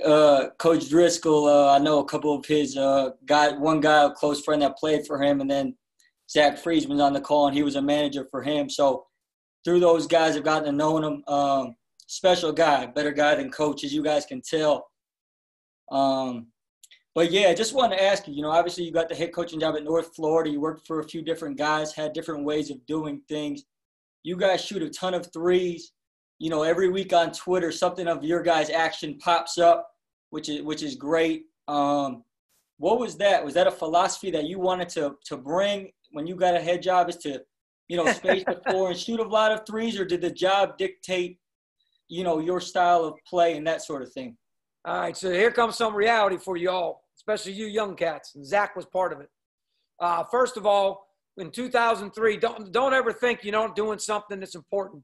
Dickie Hartung on my resume was my JUCO coach, and I also worked for him. He's the one that set up my life. He went to watch a kid play, and the kid didn't show up. I said, Coach, let's go. We're leaving. I was like 21. He goes, we ain't leaving. We're playing hoops. Come on, let's go. I said, Coach, we ain't hooping. We got a 3-hour drive. We're going home. Let's go. He's like, Drisk, we came all this way. We're hooping. I said, man, all right. So we hooped. So we get in the van. He says, remember something, man. Like, you never waste an opportunity. There's always something. Like, you got to believe there's something. Guys, I can't make it up, foul. A dude playing pickup with us was a really great player at Grove City. He wanted to go higher. He emails Coach a week later. He ends up being player of the year in the league the next year. So it's just kind of how the whole thing works, right? So when I was with Coach Drew in 2003, I got the job at Valpo. So he wanted me to go stay with this guy who was a gambler, professional gambler. And I was like, Coach, man, I appreciate it, man, but I'm just going to sleep under my desk. Have you ever seen that Seinfeld episode where George sleeps in the office and he's got his alarm clock and that? So I kept my luggage because I never went back to Baylor. I never went back to Clemson once I got the job. So my stuff was in the locker room. I slept under my desk. I watched Iron Chef every night on the TV in the corner. And he had me do a couple assignments, and one of them was to watch Kansas, to learn about how Kansas played so fast with Roy Williams. Kirk Heinrich was the point guard. Go back and look. So I watch it. I'm telling you, he never, ever has used it or will use it or anything. I don't think he made me do it just to give me something to do. I think he wanted to see how I worked, how I saw film. So I was like enthralled that they took the ball out underneath the basket, what was completely the opposite of everything I've learned my whole life. So we take the ball out underneath the basket at North Florida. So I'm learning all this stuff, and I'm learning all this stuff. We get in the league. We beat Belmont the first year in the league, the first time we ever played them with Ian Clark. We beat them 43-42, I believe, was the score. 43-42. And fast forward the next year, we get to the championship game with a whole bunch of young cats, and they beat us by the greatest score in the history of championship basketball. I hope none of you were on here that was on this team, but 2 years ago, someone was just getting ready to break our record, and I was pissed because they got it down to like 39. I was so mad because we were going to get out of that record book. So Belmont, I'm watching Belmont. I'm like, man, God, the way they space and shoot. And, of course, they had the 6'9", 6'10 guys. So I'm thinking, and that's when Belmont left the league.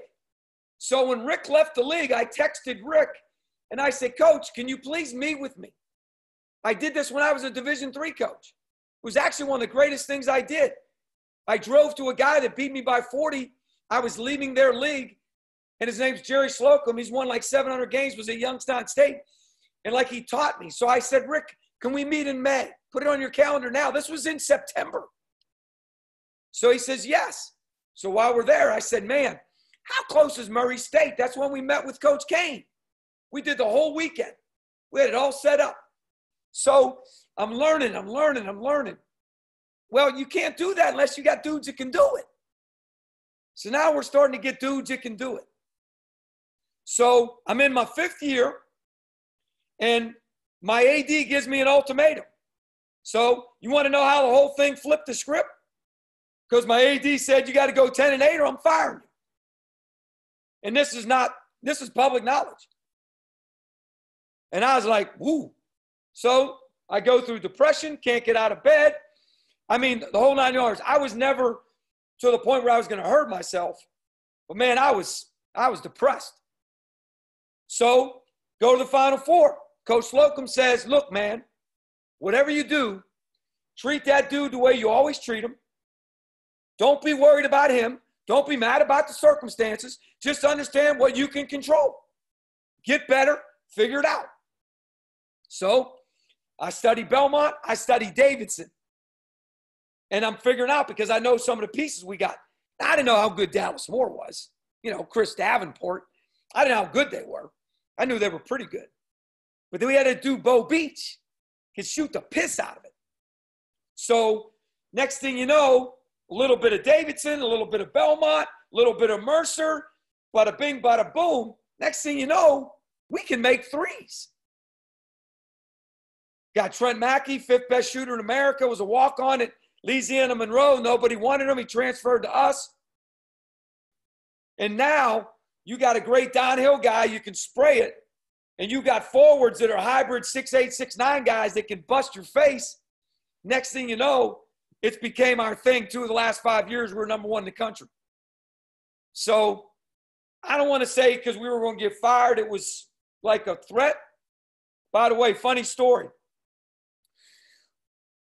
I give Coach some credit. In August, he came back and said, I should have never gave you that ultimatum, which is true, but it was too late.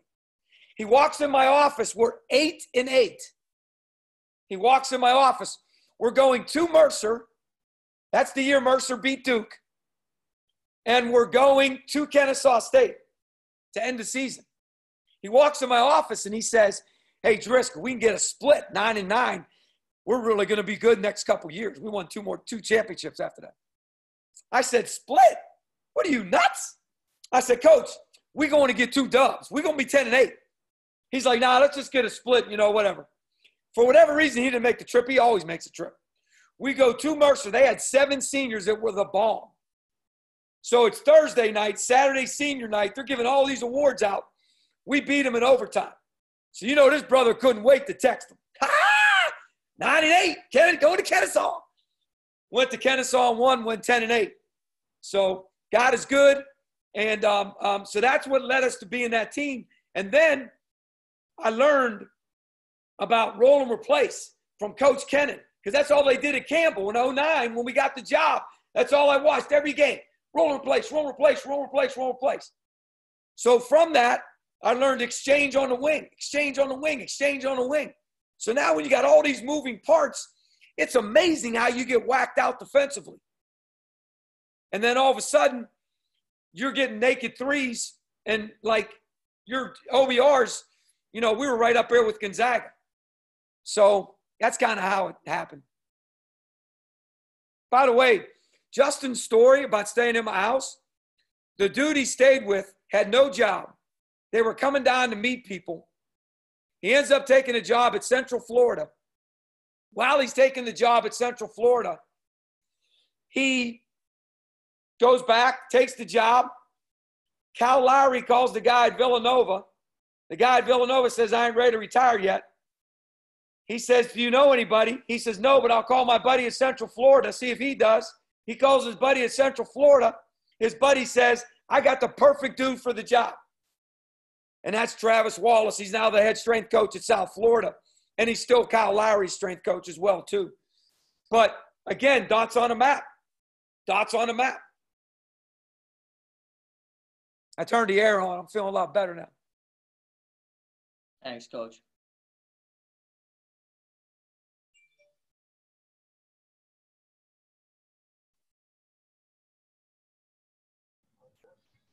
You have any more questions? No? Well, man, I'll ask a question, Coach Driscoll. Uh-oh. Man, how do you – nah, it's not going to be one of those. But how do you get your guys of today to play for you? Because, you're an energetic guy, and you know how some guys now confuse it for you just being a hard ass or being really tough, and it's just your passion for them and them getting better and just your passion for the game. How do you get them guys to just believe in you? So you're probably talking about that. Can you see that? Can you see my back screen? I guess you're asking me about that. Yeah, I see it. Yeah, that's Bo Beach. That's one of the best players that he just signed in Greece, ever played for us. So, you know what's sad, Coach? And I'm going to tell you something. I've never said this before, but it really hurts my heart when I get this all the time. I get this question all the time. And you didn't hurt my heart, but like Booster's kids, we had a function and they were there and they kind of made fun of me about doing that, about, coaching dudes hard and people text my AD during the game, what's he doing? And they don't know what this guy and I, they don't know our relationship. They don't know it. But you can't do that to everybody. But I know one thing, if I don't do that to him, he ain't going to be as good as he became. I know that. Because he couldn't get out of his own head. He couldn't get out of his own head. And he'll tell you to this day, if he was on here, it's one of his favorite pictures. He usually puts it up on his birthday. And it's just, I don't make it personal. I don't cuss at you. I don't call you a no good MFer and stuff like that. But man, like, it's just, it's difficult. And it's funny you said that. A guy that lives in my development here grabbed me the other day and said to me, no, I'm sorry. I preached at church a week ago. He grabbed me at church down here at the beach. And he said, Coach, it looks like you've mellowed out a little bit. Is that just because those guys were older? Or is it just today's kids? And I was like, well, I don't think I've mellowed out one bit. I just think as you evolve relationships and as you evolve guys, one of the greatest players that ever played for us told me one time, Coach, I know why you are to me the way you are to me, but you don't treat him the same way. And I said, listen, I'm going to be fair, but I ain't going to be equal. Like, don't expect to be, praised for what you do right, but expect to be disciplined for what you do wrong. But I can't do that to him. If I did that to him, he'd melt. So you got to know your audience too. And I'll tell you what, Coach Pete, I'm going to tell you something now. That dude I was telling you about that was beat a D2 on, that just signed in Germany, scored 1,600 points. He quit after his freshman year, and he was second voting all freshmen. And everybody thought it was because of me. Everybody. And all he was homesick. But everybody thought it was my fault. You're too hard, you're too hard, you're too hard, you're too hard. Yeah, well, 3 years later after he came back and scored 1,600 points, now it's, whatever you want to call it, kumbaya. So it just, I can tell you exactly what happened in that picture. You know what sucks, Coach? We won a championship that night, and that was the picture in the front page of the paper. How about that? We won a champion, the first time we've ever won a championship, and that's the picture they use. Talk about piss me off. Come on, man. Show the dude celebrating. So it's difficult, but you got to know your audience for sure. Appreciate it. And I'm wearing a shield. I'm not wearing a mask because I think guys got to be able to read your mouth. They got to be able to read your lips.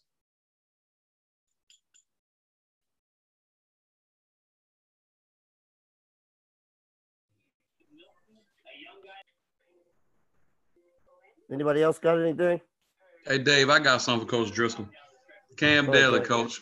I want you to explain to some of these people your energy and just the type of person you are, because I don't know if everybody in this call got to see you live and in person like I have before. And your energy is something real different. So talk to me about your passion every day for this game. So I love, number one, I love life. I love life. Number two, I love people. I just love people. And crazy. I mean, again, these are just, whatever. But 10 years ago, 11 years ago, I used to come down to the beach and jog. I used to park in the same spot. Guy in front of me had a Youngstown State plate. One day I saw him walking back to his car because he had a Youngstown State shirt on. I said something to him. He said something back. He was kind of an introvert, kind of didn't want to have a conversation.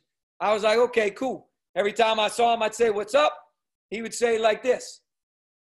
Now we talk for almost 30 to 45 minutes a week at Dunkin' Donuts because now that I live down here, he goes to the Dunkin' Donuts I go to, and we got this relationship. So, I just love people. And I love making a difference. And I love to pour into people. I love it. And I know a lot of it has to do with my brother's suicide. I'm positive of that. But, man, when I was a kid, Tommy Bowden used to say it all the time. He used to make fun of me when we used to have to go speaking engagements together when he was a coach at Clemson. He said, man, you be the poster child for Ritalin. I'm sure I should be on something. But, I don't know, man. I don't know, when you've been places and you've done things and you've been through stuff and, man, you can just listen to somebody and laugh and I don't know. So when you ask me to do something, I'm going to do it. That's just how I am. And some people don't like that. And, you know, some people don't like that. You know, I've had people in 12 years now, I've had people say, Coach, like, you shouldn't get off the bus and take the bags from under the bus. Well, like, I'm going to tell these dudes I came here to serve, not to be served. And I'm going to tell them to carry my bags. Come on, man. So I'm like, those are just things that, like, I believe. And I don't know. Why it's like that, I don't know. But I tell you this, though. I'm a bad reader. I don't read.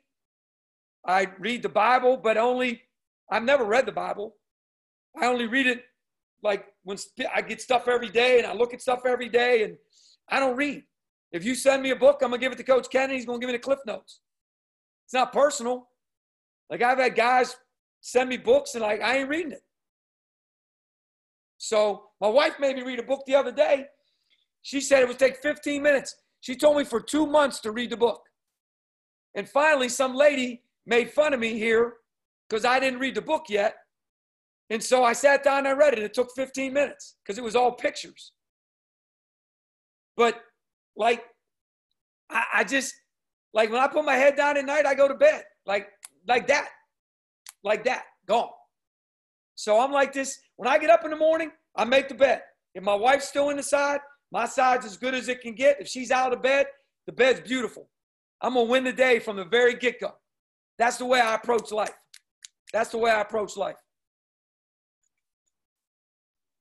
Yeah, because, Coach, the first time I met you, I don't know if you remember this, but me and Byron Terrell were talking about this the other day. Uh-oh.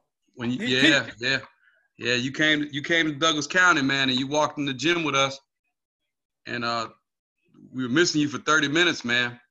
And I went outside and saw you outside with the football team running routes with the wide receivers. Yeah, that was fun. I said, this dude is crazy. Hey, man, if y'all had the gym on time, if they wouldn't have had you guys hooked up in that other gym.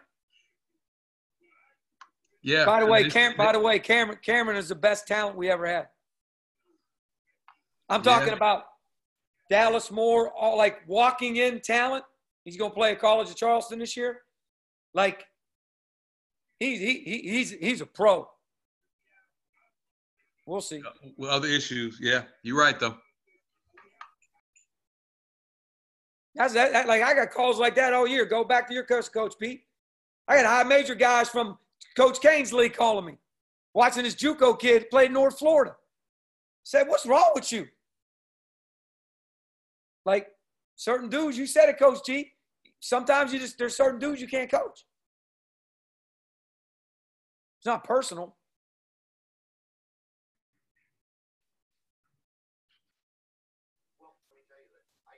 Anyone else have anything for Coach Driscoll?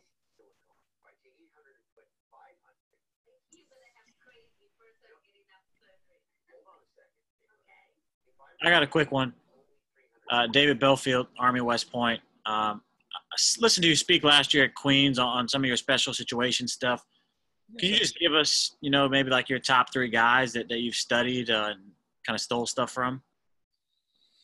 Well, I stole the whole thing from Scott Drew. That was one of my things that I did. I presented the first time in 2007 at Florida for Coach Scheid at that Florida Coaches Clinic. And let me tell you why I really love doing it. Because it's probably the only clinic that anybody who's ever seen it, it's interactive. So, like West Virginia Tech, were you there when we did it? Where'd my man go? Where's West Virginia Tech go? Where's he at? He left. Anyways, it's interactive. So I get people to speak. So now I get to hear other people's thoughts. I get to hear other people's ideas. I get to hear what other people think about different stuff. And then also, too, what I really like about it is the presenting. Like, it's not so much the 1.2 second shot. That's really not the crux of special situations. It's so for instance, how did the Rockets beat the Mavericks? Anybody? How did the Rockets beat the Mavericks? Anybody? Nobody watched the game but me, 153 to 149. Nobody watched the game for real? More All right, possession, anyway. taking threes. It's No, Eastern time no. over here. I fell asleep on. I fell asleep. No. on Fell for a asleep quarter. past my bedtime. No. They missed a free throw block out, and Covington tipped in the free throw. The Westbrook missed to win or Harden missed to tie the game. A free throw block out. Like, that's a special situation. A free throw block out. Like, I do this thing on Bucknell. They're down 8. They cross the floor with 30 seconds to play. The ball never crosses the floor again, and they win by 1 in regulation. There's so many things in that little piece that you got to teach your guys. Not so much about running Valparaiso to get Bryce the shot or, running home run to get the Vanderbilt guy with 0.7 a layup. I mean, that's all important. I'm not saying it's not important. But to me, special situations, why I love doing it, is because it's so interactive and everybody's got so many different ways to do it. Tell you everything I learned, Coach, is don't save your side out of bounds plays for a special situation. If they're that special, run them. I started doing that 3 years ago. Talk about getting buckets. 3s, dunks. So, yeah, but Coach, the other team's going to know it. Okay. We played 4 straight games. This is like 4 straight games. Can't make it up, foul. Look up the record. 2010-11. 4 straight games before we lost to Belmont. We still hold the record, remember, 41 points. All 4 games, we fouled at the end up 3 and won all 4. So, it's like, I love special situations because I think you can learn so much. Thank you. And it's never personal. And I think it's fun, too. Like, you watch the Stanford one. Thing I love to show the most about the Stanford one. What is it, Zach? See if Zach remembers. Can't remember that one, Coach. Well, Zach, tell him what you taught me, and then I'll tell him the answer. Facts. So you got to know the foul count, possession arrow, the clock, timeouts, and the score. Facts. You got to know your facts. How about that one? He's made my special situations better now. And that's what I love about, Josh is on here, and Josh is a way better man than I'll ever be.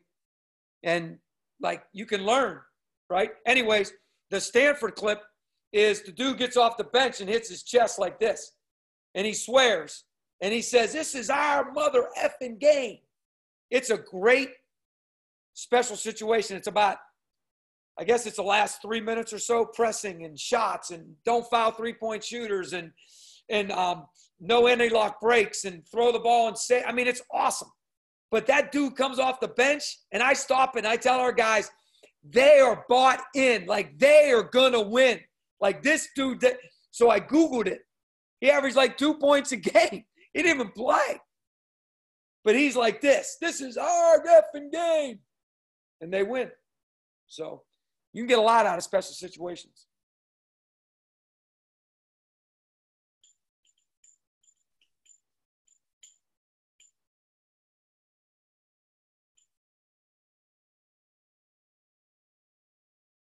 All right, David, that was a 4-second rule on that one. So it might be time to go. These guys are falling asleep. Hey, Dave, we can't hear you. You're on mute, Dave. Nah, we can't hear you. Still on mute. He's on the phone with Goodman, man. He gave him a shout out earlier. Yeah, I know, right? Can you hear me now? Yeah, we got you. All right, I got to unplug them. Must have been my Wi-Fi. But, Coach, you got anything you want to close with? Sorry about that. Nope. I am going to just throw this up real quick. Everybody knows it. The best thing to do is text me, but screenshot it, whatever. By the way, if you have an Apple computer, it's Command-Shift-3, screenshot. I learned that during the pandemic. Command-Shift-3 all at the same time, in case you didn't know that. So, Coach, I appreciate you coming on, sharing a lot of good stuff with us. I think everybody picked up a lot. So, thank you again for coming on and sharing with us. Absolutely. It's my pleasure.